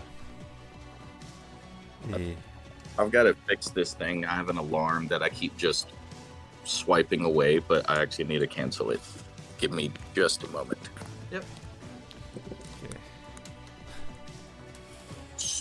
Oh. The GM's gone. We're free. Okay. Quick, No, that was annoying me. Like, every he's 5 back. minutes, it would pop up and tell me an alarm, and that's why I kept reaching for the screen. Oh, no worries, no worries. Okay, And was that everything you could do on your turn? So, I wonder if there's a little miscommunication, because normally grenades, they don't go off until the beginning of my next turn. Is this going off immediately? Well, I didn't know that about your grenades. Oh, good. I tried to say it, and I wonder if maybe my voice didn't get through or something. Probably, but okay, so it'll go off at the beginning of next turn, like you were saying. Okay. All right. So for now, since none of y'all are in reach, but these have been damaged, you will notice that without any distinction for direction that y'all are to it, it will just start flinging its tendrils around. I'm going to need, so for like what would be a dex check in 5e, this would be an agility check for like dodging something. Oh, like an agility test. Okay. Yeah, we have that at the... So, guys, that's at the top of our Agility test, right? So Yeah, I've yeah. The got two of you next to the 23. crates. The two of you next to the crates are dodging these crates being slammed Oh, in. I and get it. knocked over. Oh. Oh no. 23. 25. All right. Blaze, you will almost get out of the way, but one kind of loosely No. pins your leg. You are right next to Ian, who did successfully get out of the way in time. So I'm not hurt, but I'm stuck there.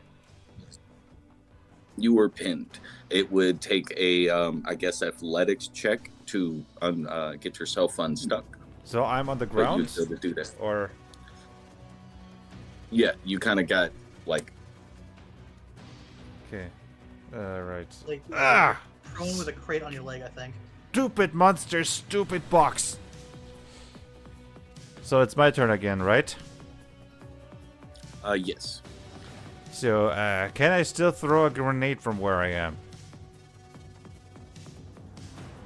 I mean, unless prone prevents it or applies any negatives, I think you should be fine. Yeah, he's fine. All right. So you're not the only one packing heavy heat. And he just takes out his fragmentation grenades, activates it with his mouth, and chucks it at the creature. Got a little present for you, you pricky slime. Right into the middle, where the And you main said that entity is. would go off at the beginning of next of his turns. Of my next Yeah. turn, right? Okay. So, You'll notice that when you throw the grenade and it lands on that slimy looking surface, it just kind of sticks. There's no bounce to it or anything like that. I should think that would guarantee maximum damage. It would only be best if I managed to actually get it inside the slime and but Just give us information though. Don't walk See. in there. I guess I'm still pinned down, right? So and you won't allow me to get out with the bonus action, would you? Depends on how the system works. If that's a viable thing, then we play it as is. I mean, it depends on how heavy this crate is reasonably, because you could have it be either. These crates probably 50 to 80 pounds worth of stuff in them. And the reason it's not damaging him is because it's landed on other stuff. And so it's pinned, but it's not like fully on him. Okay, okay. I mean, I'll leave this up to your discretion. Or how you want to handle it. I could say that you could use your extra action to make that check, but you wouldn't be able to move or do anything until next round because you're putting the rest of that effort into it. Yeah, that's fair enough. All right, so just so that I can act on the next athletics, I presume. I think so. So I've got 25. That's good enough for you to be able to pop your leg out. So to pop just a leg out, or what? I didn't quite catch You're that. free, Well, you're to- free. I'm free. Yeah, okay. you're free. So, come on! Just kicking the box away. Getting up. Getting the gun ready. I'm angry. Fleeben, what do you do now that you've noticed the acidic nature to its body and how damaging these tendrils can be? Yeah, let's see. Remaining hidden. I'm going to try and sort of go along the ceiling and into the room and just see if I can figure out a way to possibly sneak into the room beyond, whether that's vents or just like a gap in the wall or anything like that. The only vents you'll notice, besides the ones on the far wall heading towards where y'all need to go anyways, are just going to lead you into the crew quarters. Okay. But you would be able to climb across the top. What would be a good check, Ian, for him to navigate through those tendrils, trying not to touch them? Ooh, navigate through the tendrils. Okay, let me think here. I wonder if acrobatics would be a good call for this. So I do want to note that that he's able to climb over the ceiling with the nature of simply going on the ceiling or walls doesn't require any check from him because his species can simply do that. But yeah, avoiding the tendrils specifically, I'd recommend acrobatics. I think that'd be a good pick. Okay. Okay, acrobatics then. Oh yeah, let's see. So that is. Am I counting that right? That's 30. Yeah. Okay, Nice. so you are smoothly missing these. As you are noticing that where it is touching the metal, it seems to be having not as powerful as the blood, but still an acidic-like effect. Okay. All right. 30 movement in total is what you'd be able to do across the ceiling, right? Okay. Yep. So that's about half of the room. So by the end of next turn, you'll be able to make it there. Okay. So Hmm. shock grenade goes Okay. boom, right? Oh, sorry, your turn isn't done. Sorry. yes. Well, if his turn is done, and there was nothing else he wanted to do, then yes. Nick? Oh yeah, my turn's done. Yeah. Okay. So Okay, shock so go the shock boom. grenade goes off, and should I roll damage for that, or what do you want? What do you want us to do here?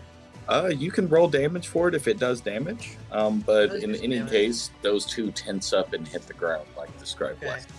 Yeah, it does some electricity damage. Let me just roll that real quick here.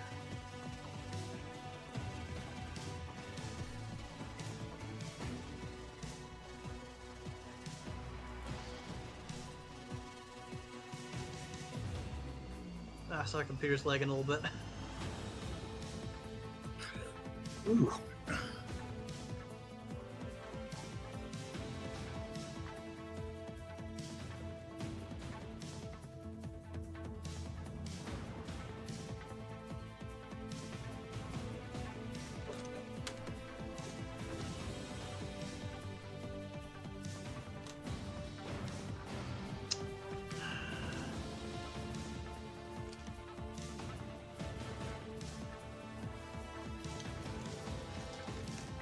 Come on, computer, don't do this to me.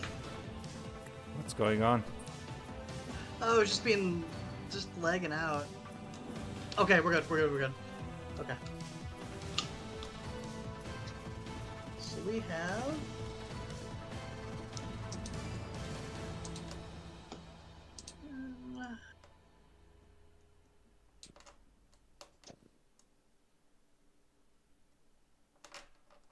We have 14 electricity damage. Right. All right. And as I said, those two were stunned. They tighten up and kind of hit the Perfect. ground. Excellent. Just as planned. All right, so I'm just gonna go and get my just pull my hand truck along and get that battery hooked up. hmm At that point, the entirety of the normal blue and yellow emergency lights will pop on in here, as well as the standard lighting. As well as now the AI seems to consistently be fuzzy and staticky sounding. Uh-oh.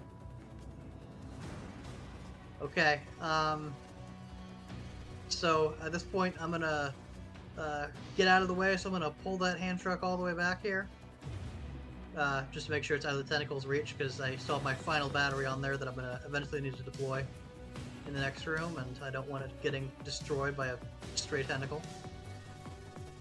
And I think, let's see. So I'm guessing it was probably a standard action for me to load in the battery. Yeah. Okay. So I still have my bonus action left. I'm going to use that to pull up my PDA and just to have that ready, so I'm accessing the network, and on my next turn I'll activate some hatch controls and things like that. Okay. But yeah, my goal right now was just to get the battery in there and then get the heck out of tentacle range. And that's my turn. All right. Well, let's see.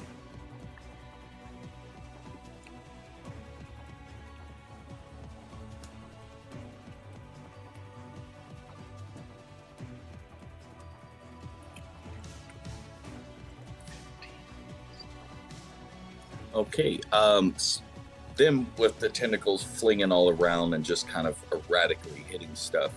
Are you hit, Fleabin, with a 30? Right, so I need to roll evasion. No, Ah, it's just alright. you check your evasion, and if Oh, if that 30 is equal to or greater than your evasion, you get hit. it's greater than. Oh boy. Okay. You said you get hit? Yep. Okay.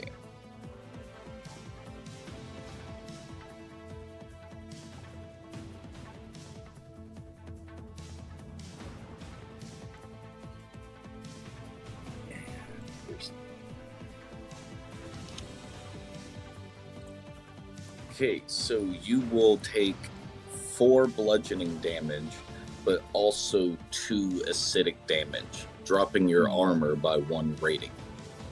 Oh gosh, that's scary. Okay. So, as we go to apply damage, first take a look at your damage reduction. It's a bunch of numbers to the right of your evasion.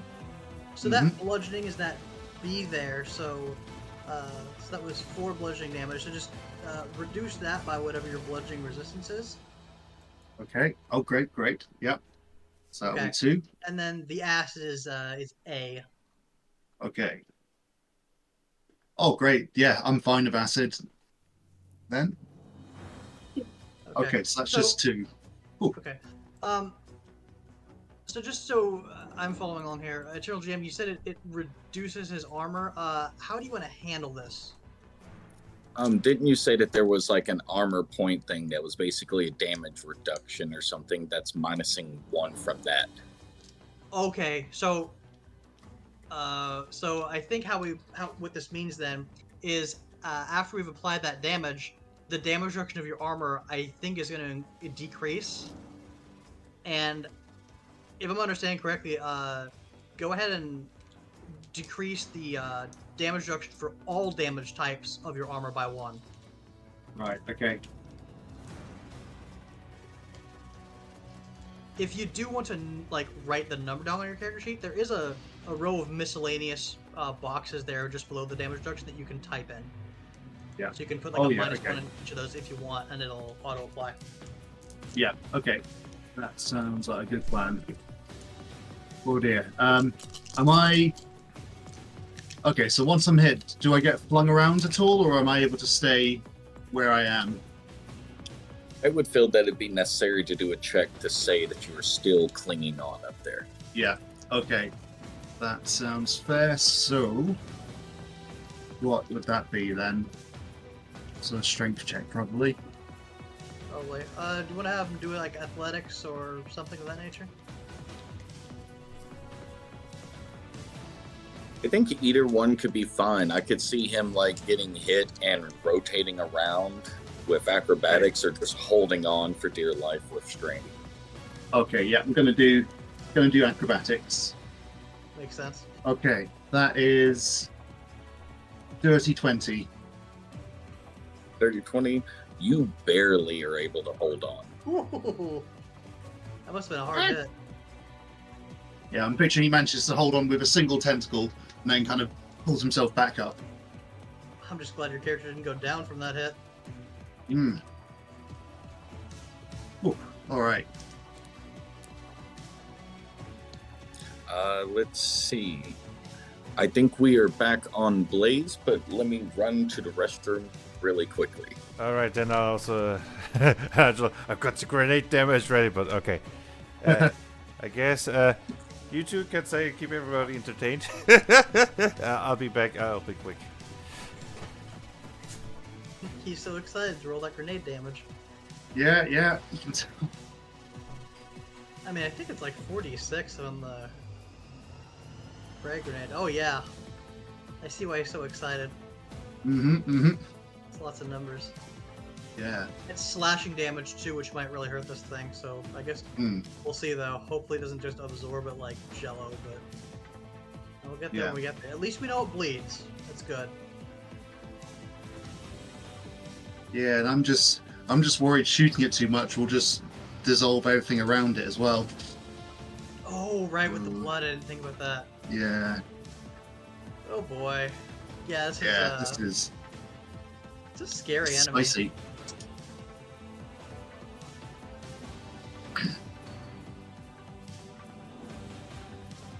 So how do you feel this is going? Are we doing the game justice? Honestly, I am impressed we're doing as well as we are. I think a lot of it was due to just us being very cautious with our approach. Like this is just kind of a word to the audience here. This game is a lot more dangerous than something like Dungeons and Dragons. If you run in to a situation and you're not thinking about what you're doing, you could end up in a very, very bad position. So yeah, definitely, especially in a situation like this, when there's something on board. That's why we gotta check our corners. We gotta be very careful because you just never know what's out there. It's a pretty hostile environment a lot of the time. But yeah, we were cautious and it's really paid off so far. And I think we're continuing to be at least somewhat cautious, being aware of how dangerous these tentacles are. Which is why we just be careful to not be in a spot where multiple of them can attack you. Yes, definitely. What does I want to backs up place on your next game please mean? Like, does that mean she wants to join us in the next game? Sounds like it. Bags. Yeah, Bagsy, like shotgun basically. I mean, of course you can join the next Game Master's day off. We'll be playing Eternal GM's game then. But more to that later. Back to the action. Back to my grenade damage. 46 slashing damage. Come on. 15 radius damage, by the way. If there's some tentacles in there, they also get that damage. Come on. Ooh, that's... Okay, that's 16 slashing damage. What a roll. Mm-hmm. Well done.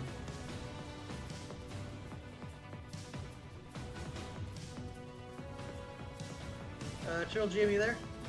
Yes, I was doing number stuff. So, 3 of them are actually severed into multiple pieces from that explosion. Nice. In the area now, even by your feet, by next round, you will have enough of the acidic blood to be a problem for where you are standing. Okay. Then, still my turn. How many tentacles are still standing? 3 of them. 3. Okay. Is there anyone that looks more damaged than the others? Nope. Actually, they are exact same health-wise. Alright. Then I'll shoot the one that's closest to me. That's natural 17. Nice. Plus 15 was right. So that's 32. Yep, that will hit. And we're doing 4 plus 5, 9 damage. As I'm also just moving backwards, back to the main door to take cover. Also, right next to the door. Alright, to get out of the way of the blood, yeah. Okay. That one is now bleeding all over the place. What fun. So, about how far is this blood spreading? Well, these tentacles are coming out on the map basically past the thing. Like, if you look at the slimy surface, that's 15 feet away from it. It's got a 30-foot reach with them. Right, yeah. I mean, the tentacles that have been severed, I'm trying to figure out kind of how far the blood is spreading. By the time of your next turn, you will be dealing with acid on your boots. Okay. Oh boy. Alright. But yeah, my turn's done, so... Nickety nick nick. What's Fleabin Okay. doing? Fleabin do? I think Fleabin is going to, having got his breath back from that attack. I can't believe as the most stealthy character, he's the first one to get attacked. That's one of the interesting But- things. A blind Yeah. creature does not have to see you. Yeah, that's true. Might as well be Serves standing you there. right. So just slightly better than you're beating my just that wonderful perception value I have. Trained in everything, super high acuity, and just, but whatever, shoot it or whatever your plan is. Yeah. I'm going to continue going along to the far side. So I think you said there's a kind of vent over roughly where the door is. I'm not going to exit, but my thinking is get there and lay down covering fire so that these two can get through. Okay. Yeah, you're above the door where a vent for thing is located. You can see through it. It is dark, so you can't really see much until everything is powered up in this room. In the next room, there won't be any lighting, but the door is operable if you can get to it. Okay. Yeah, I think I'm going to try and sort of make a way through for them. So yeah, I'm going to. So I'm kind of above the door, right? Mm-hmm. Yeah. All right. I'm going to climb on down and see if there's something I can do about the door. See if I can open it up. Mm-hmm. You'll be able to easily just open the door through normal means Great. now. But you will notice that the slimy surface is not that the grenade's stuck, it's that it's thick. So when it hit, it kind of got enveloped. It's not a sticky surface, it still seems really slimy and oozy. Yeah. Okay. All right. I think first step, open a door. Then I'm going to clamber back up and see what we can do to kind of clear a way through. Y'all haven't noticed anything that would actually make this kind of like clear out. The electric seems to stun it, which is probably the only hope y'all had on it not fully taking over the AI system already. We'll do what we can. Hmm. I've got some ideas. We'll see where we go with that. I mean, I don't have any way to deal shock damage. There.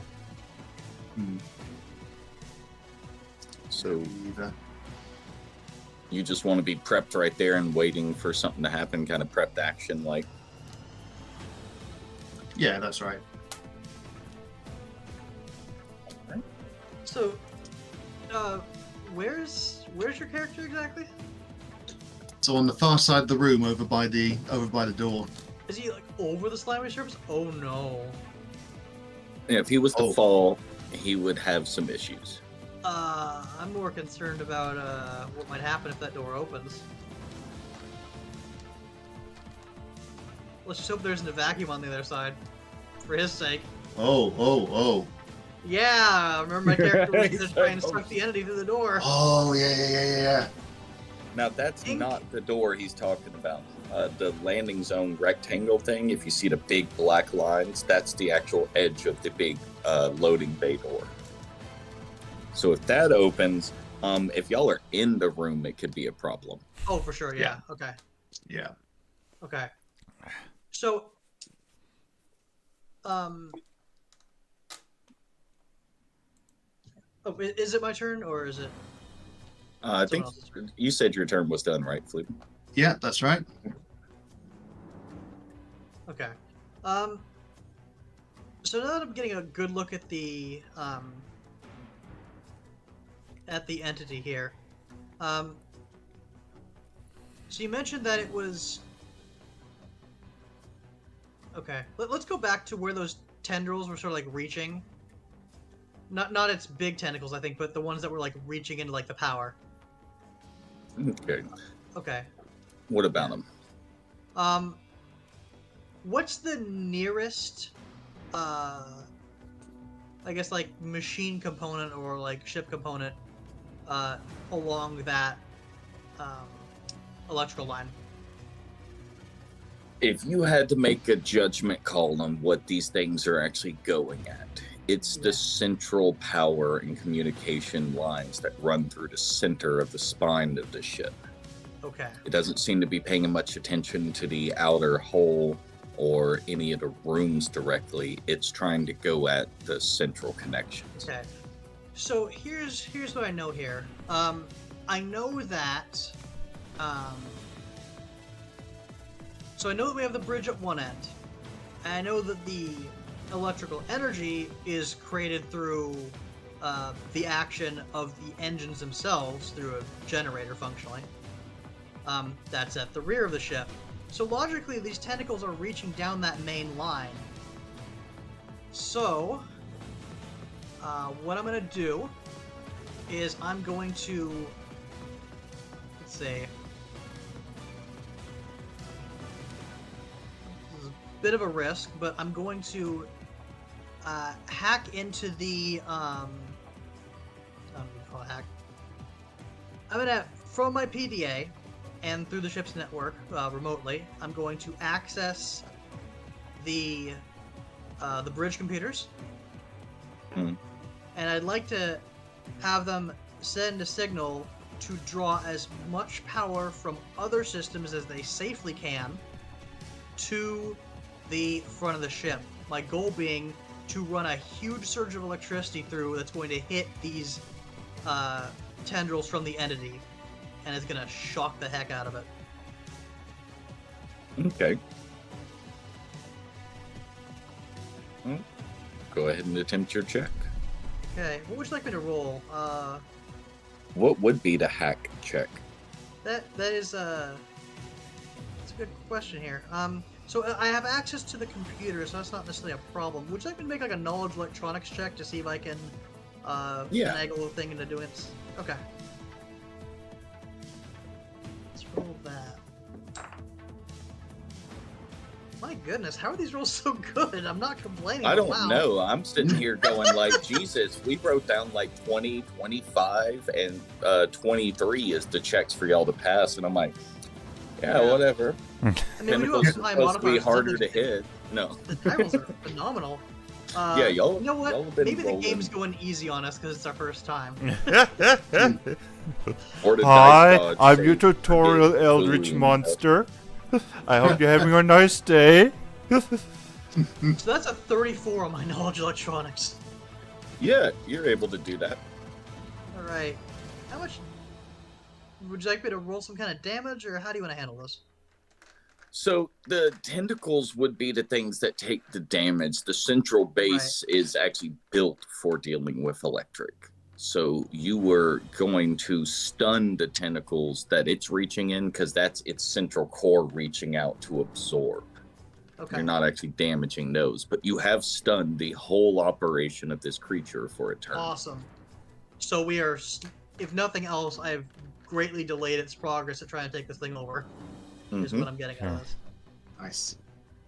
Okay. The only other thing y'all will notice before it will be back on y'all's round of turns again because of this is the AI has completely gone silent and the lights have gotten a little staticky of the emergency lighting. Fair. Okay. Although, to be honest, I'm not sure how much my character would know is just due to what he just did there. I mean, it would kind of make sense if power was dropped from other things for this, so... But yeah, I guess we'll see what this means here. Okay, I got an idea. Again? I know, but this one's a good one, hopefully. If we clear the room, maybe I can remotely open the landing bay doors and suck this whole thing out into space. Maybe. Okay. How? Well, I'm just gonna access the computer and tell it to open those doors there. See where the landing zone is? All right. Wait. We gotta get clear, or we're gonna get sucked out into space. So we gotta go back. I'm already outside.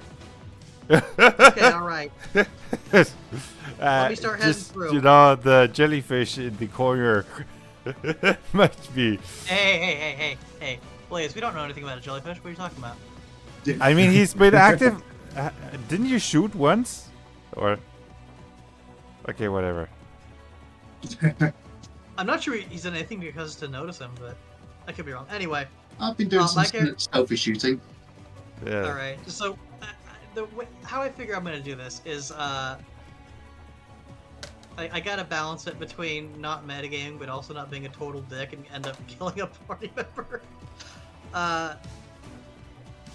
Stanley's gonna just head back through the door, and he's gonna close the hatch on his next turn. Okay. So we're heading back the way we came towards the bridge, or heading back into that next room. Okay. Then the creature is stunned right now, right?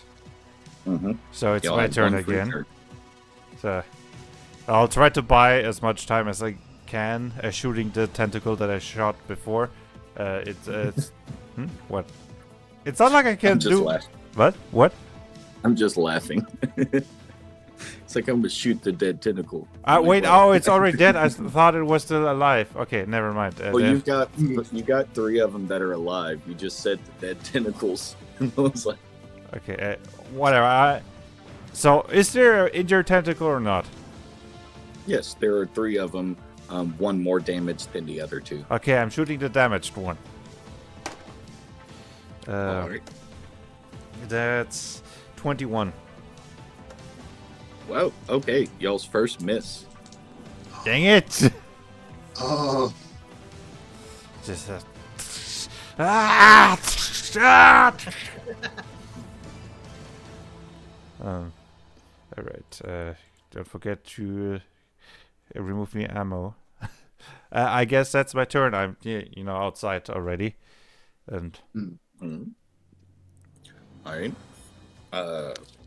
Stuck with names. Fleeben, what are you doing? yeah. I think probably getting into the next room, since I'm all the way over there. It's dark in there, but it's better than the infinitely dark void of space. So I'm going to go in there. All right. You will build. Are you going through the door or are you going through the vent? You said the vent was kind of sealed. Oh no, you said, was it sealed up or was it just too dark to see anything? Too dark to see anything. Okay, yeah, I'm going to go through the vent. Is there a way to seal the vent? Um. The vents will seal. So if there's a whole breach or just a vacuum, such as what happens when the landing zone doors open, hatches will seal over the vents automatically. Okay, yeah, just quick as I can, just whiz through the vent into the next room.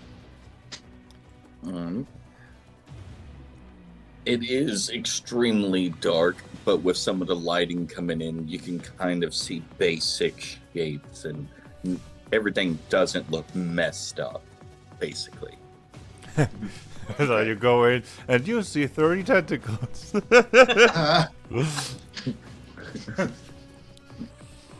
It's like you see 30 entities. No. Calm down there. All right. So this was just the baby. Oh no. So is there anything else you can do on your turn besides having got in there? I mean, honestly, just getting in there is his priority. If there's something immediately that's a threat to him, he'll deal with that. If not, he's just gonna kind of brace himself for and listen out for the exiting the next room. All right. Well, Stanley, it's up on you. All right. Stanley's gonna close and lock down this hatch just for a moment, and then he's going to pull out his PDA, access the network, and set that the hatch at by the landing zone to open. All right. You also, now that the door in the area is fully powered up, will be able to open a kind of viewport with like protection so you can see through, but there's no issue with the vacuum. You will see as it slowly rips apart from the wall and kind of pulls some out, but some will stick in the walls while the main entity goes out. Is it still moving? The tentacles that are in there, they seem to have slithered into the walls entirely to avoid whatever situation's going. So we still have three rogue tentacles creeping around. Not the big ones that were attacking you. Those went with the entity, but part of the entity that extended into the walls separated from the main body. Okay. All right.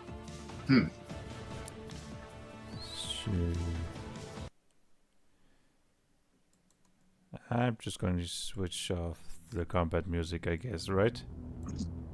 Yes, fair enough. That could have been a lot more intense and impressive if everything didn't go the way it did, but that was a smart way to handle that creature. That was an impressive fight. I mean, to be honest, I feel like us shooting at tentacles, like, if we're being realistic about it, I feel like shooting the tentacles could have had an impact because it could have used those tentacles to try and hang on, maybe. I don't know exactly how this works, but... I don't know what to say anything, but I took 3 downs with my grenade. Yeah, it's like the grenade really is what ultimately made it to where it was not going to try and grab on and me do some rolls. Yeah. That was a really good grenade throw. For a second I thought I was useless, more or less, but then, like, yes, I did something. Believe in yourself, Blaze. Anyway. So yes, so now we just look out. I'm just looking out the window, and the entity has been ejected. Okay, so close the door again, right? Let's check the room. Yep. I'm gonna close the hatch and let the room repressurize. And then once we're good, open it back up and see what we've got. All right. The metal gates will open up on the vents, so you will be able to hear everything they are able to. But for the moment, there isn't actually an issue with you being able to hear this. The AI pops back on and speaks in almost a different tone than it has so far. Oh no. As I am the ship, soon you will be too. Lighting disappears and the oxygen starts to be sucked out. Protocol 20 activated. Now you then return to base. Y'all have about a countdown of an hour before this place will be devoid of oxygen. Okay, I thought for a second that we had like seconds. Okay. Oh no, I'm not a dick. All right. Typical horror movie stuff. So yeah, we defeated the monster. No, you did not. Now Everybody the ship's said. trying to kill me too. This is the worst thing since. Anyway, let me get my flashlight. Okay. So the room where the entity was, that was basically the only place where there would have been escape pods, right? The escape pods are in the room past that. That's the one that technically Fleeben has entered. Oh, we gotta get through this slime. It's acidic, right? Seems to be, I think. Hey, maybe we can build a little bridge using these crates. Oh, good idea. Good idea. So we start. Yeah. Mm-hmm. I'll say y'all shift them on there and realize once you can get them onto that slimy surface, they slide like really easy. Yeah, this would have been a slipping hazard if y'all tried to move at quick enough speed. A spicy slipping hazard. You know, Penny completely lost it. She's like, "This is your payback for hurting the poor monster baby." Oh my gosh. I could just picture like one of y'all like slipping into this falling face first. I think I'm okay. Wait, no. Oh no. Does anybody else has the image of those typical Zelda puzzle or video game puzzles with the boxes on ice and you push it and the block is just... Yeah. But it's more like the slimy version of a xenomorph skin taking over a facility. Anyway, You know what? No, so I guess we built a bridge so we can safely cross through the door, right? Yes. Okay. While they're going across, I'm just looking. Well, the light's not very good here, so I'm going to use my scanner to kind of figure out if there's anything I should be aware of in here. So I guess specifically anything organic. So when you're doing the scan on that, you will notice that there's nothing specifically in the room, but those tendrils have almost caused a webbing through the inner systems of the area. It had already fully infected this area, so by the time y'all had gotten it sucked out, it had already spread. Part of its, not necessarily consciousness, but its protocol basically is already inside of the ship. Well, you're very important. Well, when you're safe, I'm taking my other frag grenade out and putting it on my ammo belt. Oh, I'm also going to reload my rifle as well. So yeah, I just... A little bit of housekeeping. Yeah, but that's my last frag grenade, so... Yeah, I hear you. Don't worry. I still have a shock grenade if we need it, but we'll see. And I've got two Okay. flashbang grenades, so... And one smoke grenade. No, one flashbang grenade, two smoke grenades. Alright, so we crossed the magical bridge across the slimy Lake of Doom, and we're at the hatch now? Yes, y'all have been able to make it into the next room.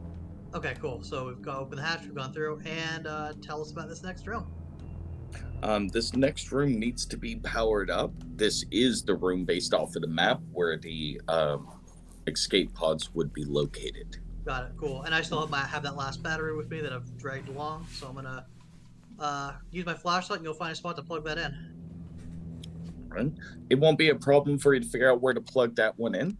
The room lights up, but as you can see, the actual section that's powering up and prepping the escape pods still needs the other battery. Did I miscount? Oh gosh. So I need to backtrack all the way to where I had the very first battery, pull that out. Oh Christ. Okay. Yeah, all I right, did all say right. it was kind of a power exchange puzzle. that you Yeah, had. yeah. What happened is I miscounted the total number of batteries. I thought, okay, I've got enough batteries. I did not because they're okay. Oh gosh, guys, we need one more battery. I miscounted. Oh, we gotta go back through. Yeah, that's that quickly. Come on. And Alright. no more being like just carefully watching, just like quickly moving, but still looking around. All right. So as y'all quickly move through that opening, where is this? Go ahead and give me. I think it's an agility check to prevent from slipping. Oh, okay. Oh gosh. Natural one. Oh no! And agility is my worst stat. Somehow knew this was when it would all go wrong. A rock falls, everybody dies, huh? I got a 24. Okay, Close enough. so you're able to make it through. You kind of slide a little bit and ski through, but you notice that that Myrrh just full on like slams down on their ass.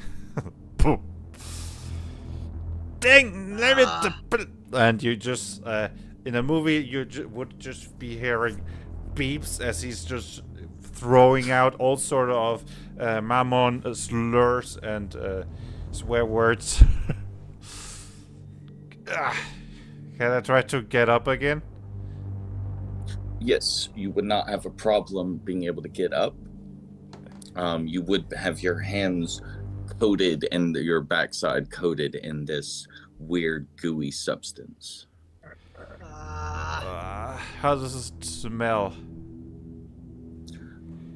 Almost a mixture of some mechanical and organic kind of rotting smells to it.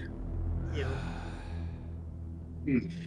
So, Stanley looks like he's about to run off, and then groans, turns back around like he can't believe he's doing this, and then he pulls out his second extension cord and tosses it towards Murr like a rope so we can hold on so we can drag him out. Catch! Thank you. I owe you one.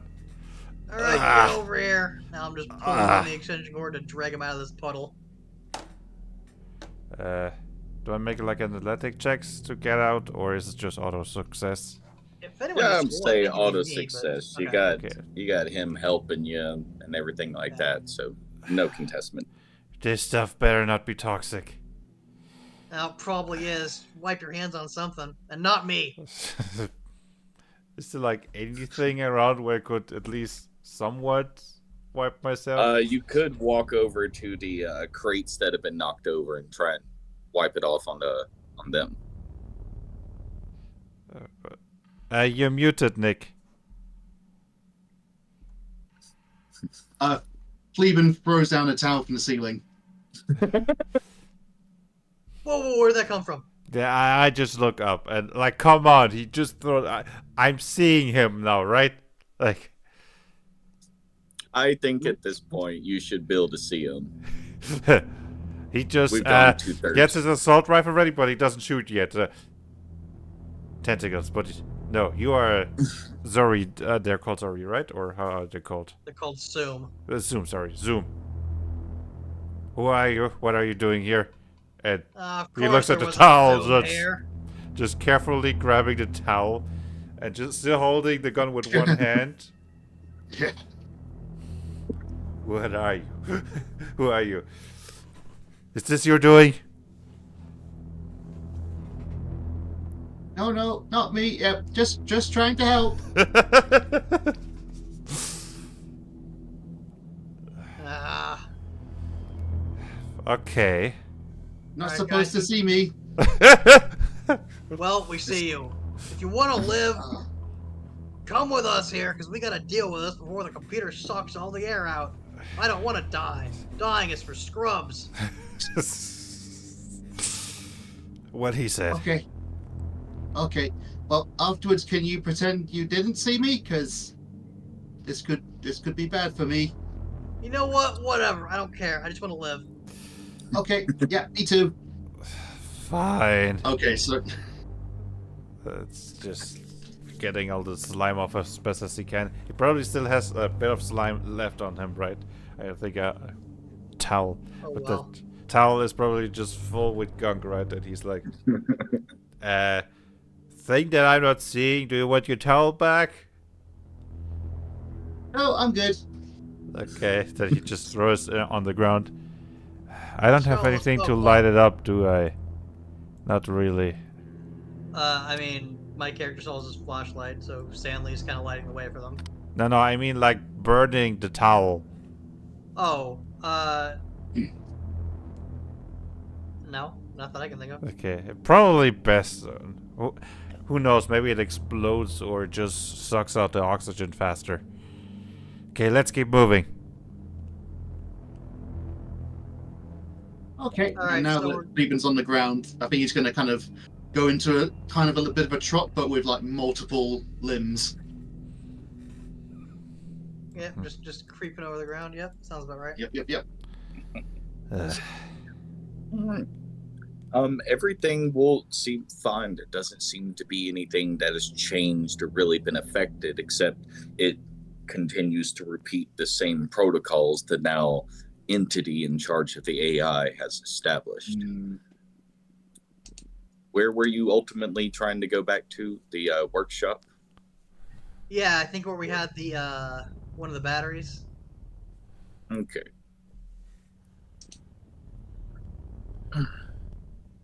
Okay, let's grab You were it and able- yeah, sorry. You're able to get in there, no problem. On the way back, the AI seems to have locked one of the doors in your way. All right, listen here, Buckaroo. And it's hacking time. So first of all, can I access the central computer on the bridge? From this distance, with the amount of damage to the ship, it would be an issue, be a much higher check. You could directly hack the door, or you could go back to the bridge and handle it from there. Oh, sorry, I meant the bridge. I'm going to the. Oh, are you? Oh, so you're saying the door that's locked is the one between the workshop and the crew storage? I was saying, let me go back to the map. So you Okay. went to the workshop to grab the batteries, and once Right. you would go through the activity area to get back to the storage bay, the door between them is reshut and locked. Hang on, I'll take care of this. So I'm just gonna run all the way through crew storage towards the bridge.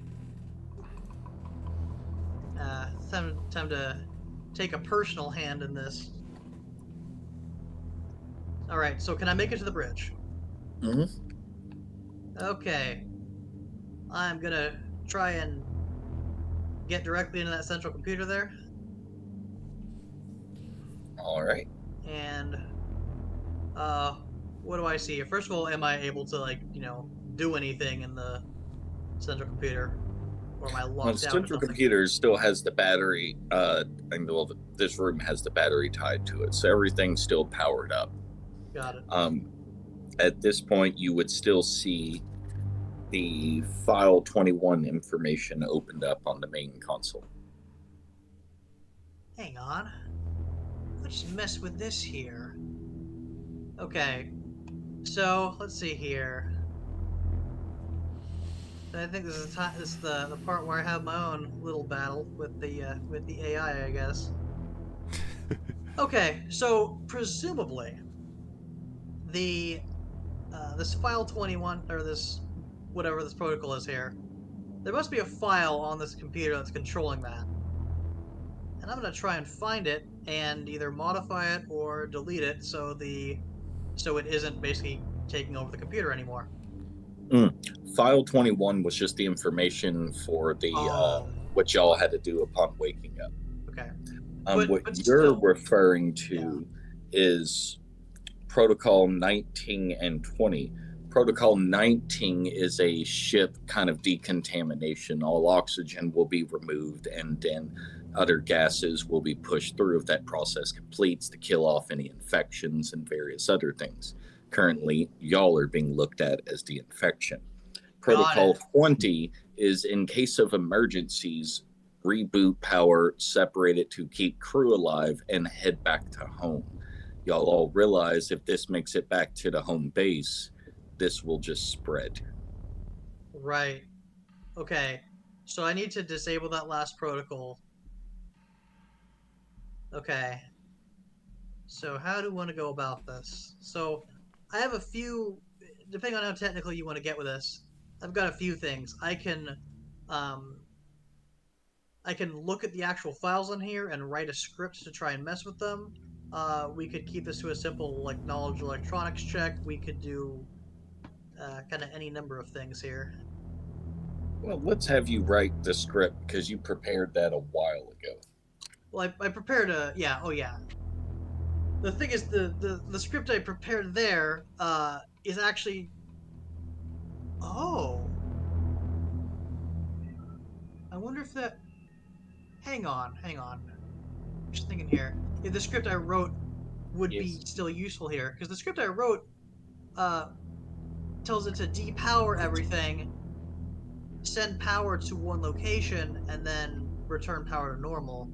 But wait, is that still relevant? I originally was writing that to try and use it to zap the entity, but then we learned the entity wasn't the core of the entity wasn't in the power system, so it became kind of invalidated.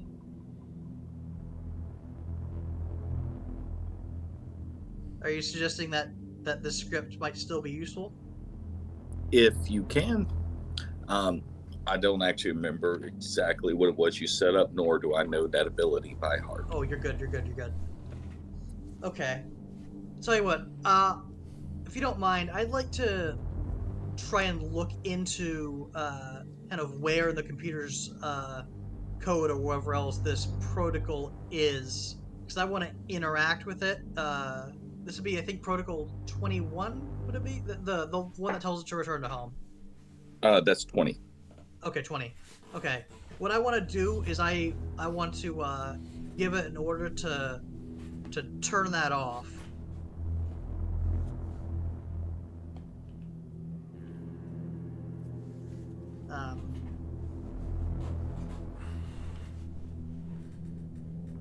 Is there code that's like resisting that? Right now, any checks to do or change something in the system, you are actually competing with the entity itself now. Okay. It's There's not actually just hacking a computer. Got it. There's actually a pretty good way to handle this. What I could do, if you want to do it this way, is I have an electronic technique called minor exploit, and it's normally used for like accessing a computer, but what it's used for like overcoming like a computer security or something. So if there's something in here, like the entity that's fighting me, we could, if you want, use that to handle it. What it does is it forces the uh, entity to make a test against me, and if it fails, then I can override it. You want to do it that way? Sure. All right. Okay. Have Uh, to- so I need it to make an endurance test. Just The DC quickly, Penny is saying goodbye. Your fabulous beans. I have to go put my kids to bed now, but thanks for being so awesome. Love you all and love this game so much. Ian, hope to play something with you all soon. XXXXXX. Bye, Penny. Right. Catch you Bye. later. But yeah, continue. Okay.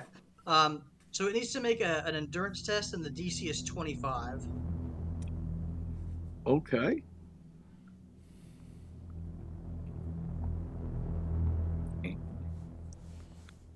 I get a 33. I rolled Well, high for once. Crap. Oh, Yeah, man. a natural 18 plus 12 plus the 3 thing. So, yeah. All right. New plan. We don't need this computer anyway. And I'm gonna go take out that battery. All right. Removing the batteries, no problem. What do y'all do next? Question. Okay, so first of all, is the bridge computer shut down? It has minor power, basically enough to sit there and keep reposting the, what was it called? Protocol 7.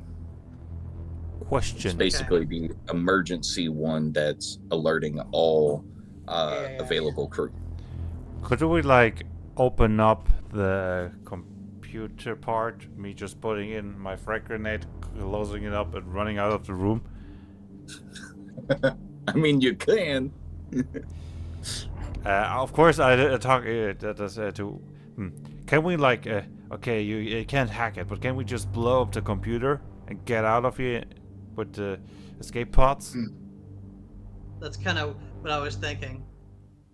Now, before that, Stanley would know that y'all would have to open basically the doors and for the preparation of the pods from Right. here.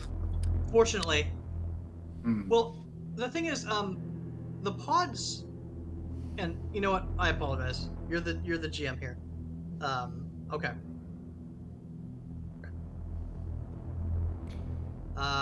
In that case, that actually complicates things a great deal. Mm. Normally, the escape pods that I have are set up they have their own computers and their own systems in there so that the people inside can sort of steer them where they need to go. It's not that they have to be steered or anything like controlled like that.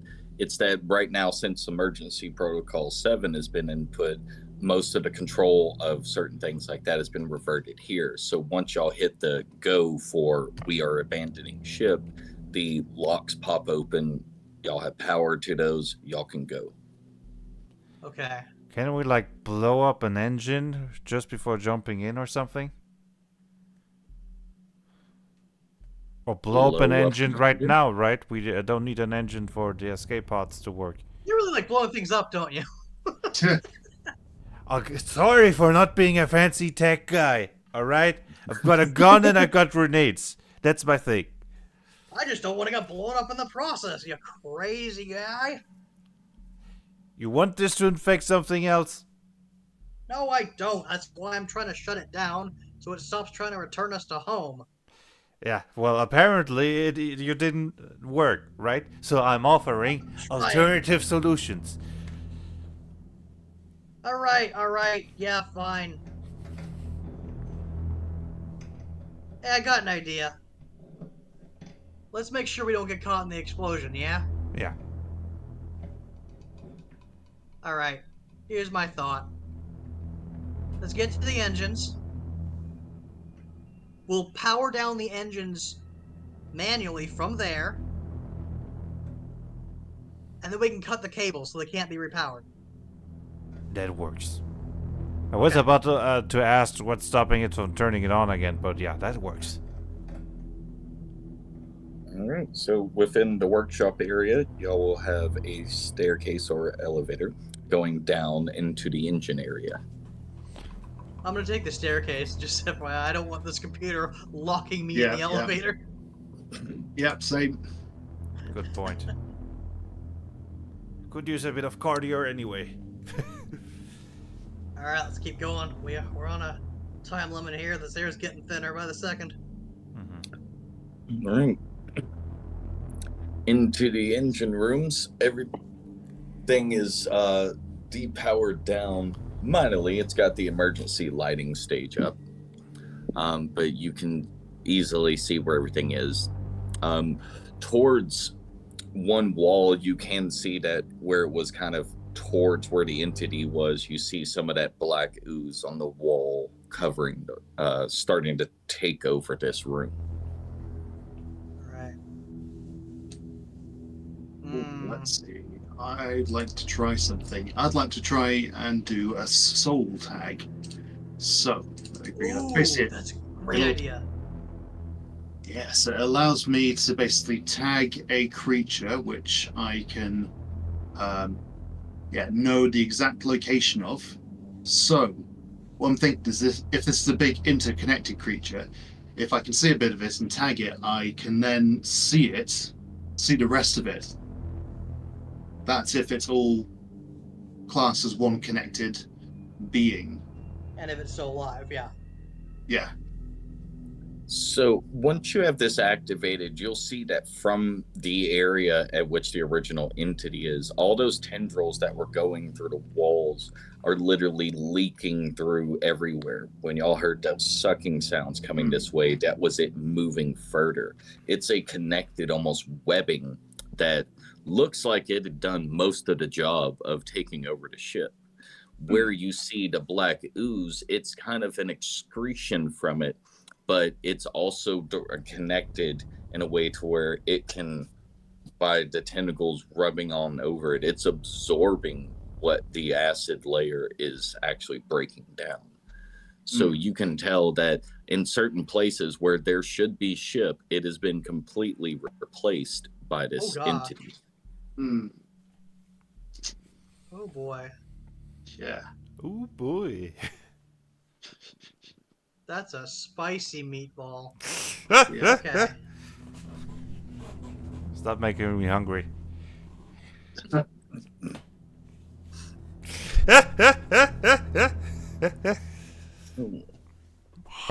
Alright. We gotta disconnect this, but we can't let whatever's left of this entity plug it back in again. Okay. Okay, got it. Gonna pull out a plasma cutter, which I've been dying to use all game. Genius. Okay, now hang on. Let me depower this first so you don't cut into a live wire. Okay, gotcha.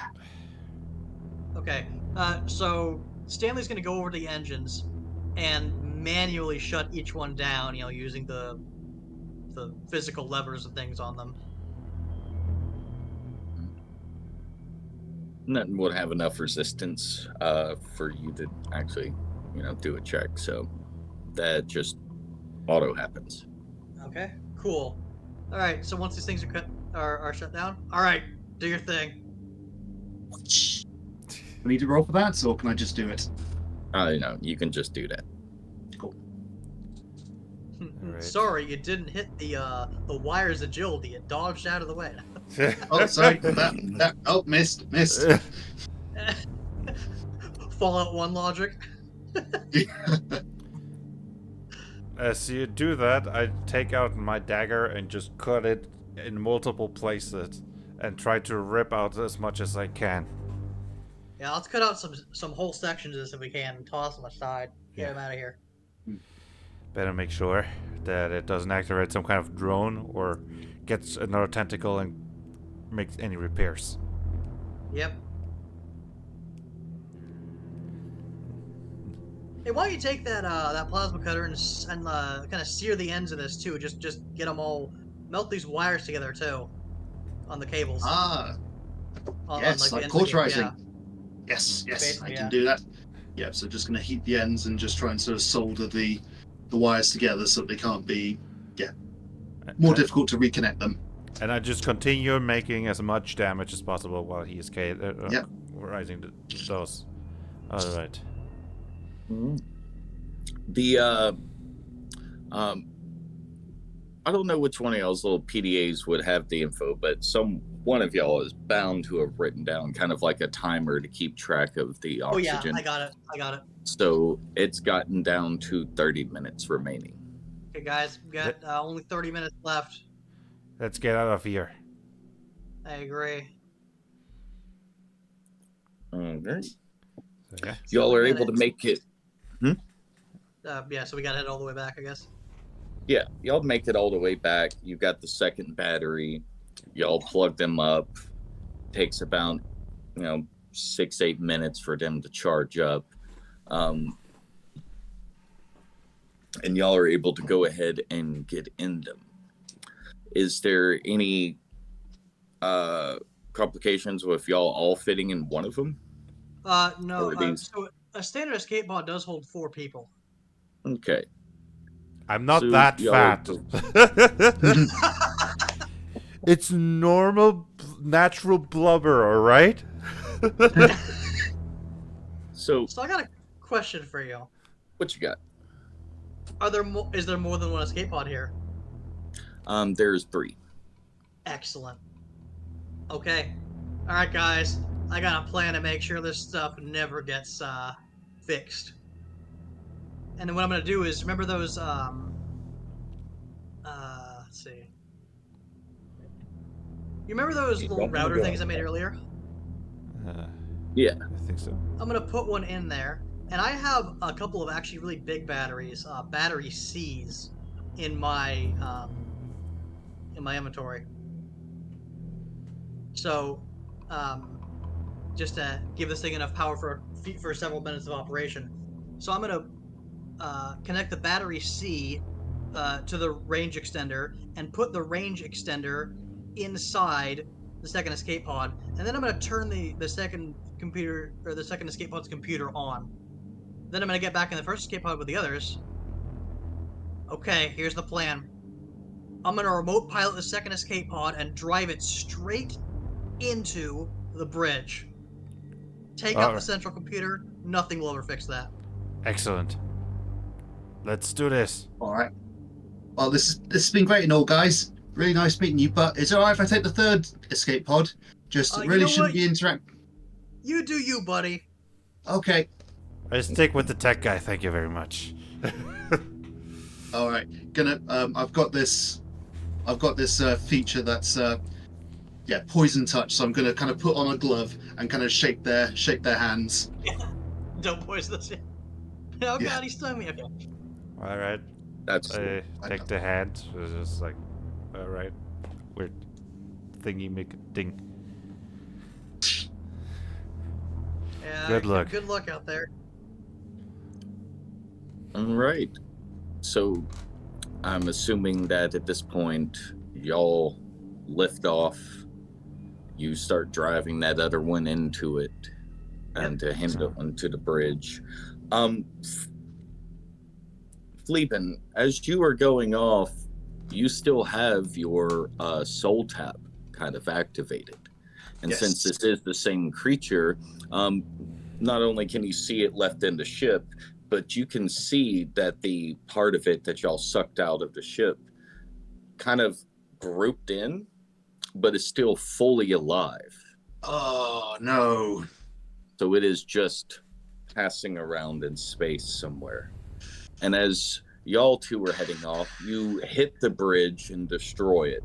This ship will probably crash land on one of these local unexplored planets, but taking a good look at them from outside the ship, you don't think a human life could live on them anyways. But you, Myrrh, just have this weird feeling that keeps sinking in to your not only hands, but part of the back of your neck. You start feeling a little sick, not sure if you want to admit this to the person in the escape pod with you. And that who is feeling is sick? where, huh? Who is feeling sick? You two, I guess. Well, I am you feeling specifically, Blaze, your character, the stuff you got on you is actually a part of the entity's excretions, which helps it take over other life forms and Am I? structures. You said, am I willing to admit that? Right? Admit that to the person in the escape pod as y'all head off towards safety. As I feel that, I'm thinking, crap. Yeah, it's kind of like getting I'm- scratched by a zombie and not letting anyone know, or do you after you notice? What's the name of the Moman Federation, government, whatever? The Galactic Federation? Uh, Or the Galactic Union? no, of the Mammon. Where, you know, Oh, the Mammons. Mammons. Yeah. Oh, give me a second to look this up.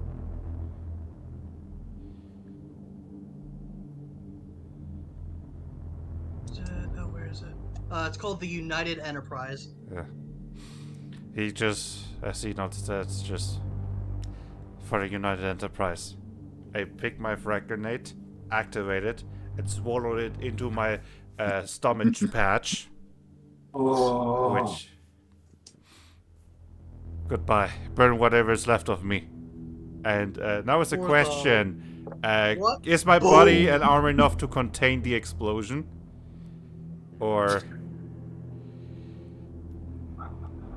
I think you just caused a really brutal ending to the story where Fleabin's like, oh, well, that creature's over there. And you look over to see them as one pod has a light and admit from it, and it kind of starts folding into pieces. Y'all succeeded in getting off of the ship. But it seems like the Zune is the only one that's like, oh, fuck, I gotta make it. Dang. And that is how the story will end. okay, so my Welcome body to was not Redshifted, enough to. everyone. Yeah. Actually, I love how cinematic that freaking ending was. It's like, no, I'm not telling them. We're gone. Well, I'm imagining that Lieben might have been starting to write a log about these incredible creatures that he made, and maybe there's hope for the Zoom interacting with others, and then just being left with his thoughts as the credits roll. pretty much. Yeah. So what did y'all think? That was really Good good. horror story. Yeah. That was amazing, honestly. I'm really glad I had that abandoned mind music. It was for a different Yeah, sci-fi game, I but it couldn't was hear it, totally but- fitting for the atmosphere. It really made I me think- tense up. Yeah. Eternal GM, I think you did a great job with the environment, especially with this being a completely new game system to you. You kind of pulled something out of nowhere with this. Honestly, great job. Thank you. Very tense. And I gotta say, your robotic roleplay voice was excellent. Yeah. Well, thank you.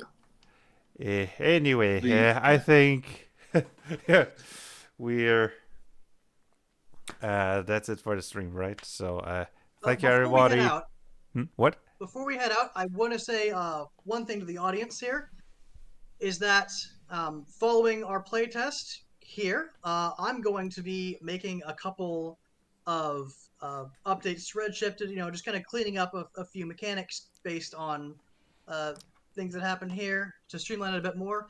And then, I believe around June, I am going to actually be hosting completely open, public beta testing for Redshifted, and anyone who is interested in the system can join. I will get some links on social media so you guys can find that Discord server, and I hope to see you there in the Give future. me that link and I'll put it under the description of this video. Awesome. Thank you so much, Blaze. Okay. Anybody else who wants to announce anything? Not specifically, except in case anyone hasn't seen, D20 Core System does have early access to the playtest document. Nice. Oh yeah, your system. Yeah, we'll be playing that next time, and Ian will be the game master. Yes, I will. It should be fun. Hopefully, we won't have as horrifying an end as we had here, but we'll see. Yeah, this was total horror sci-fi game. Like, oh boy. Oh yeah, we went in knowing the risks. This is true. Yeah. But I definitely enjoyed running it. It's been probably 8 or more years since I've run anything but fantasy. So this was very fun. Mm-hmm. All right, everybody watching, bye. And hopefully you'll see you next time.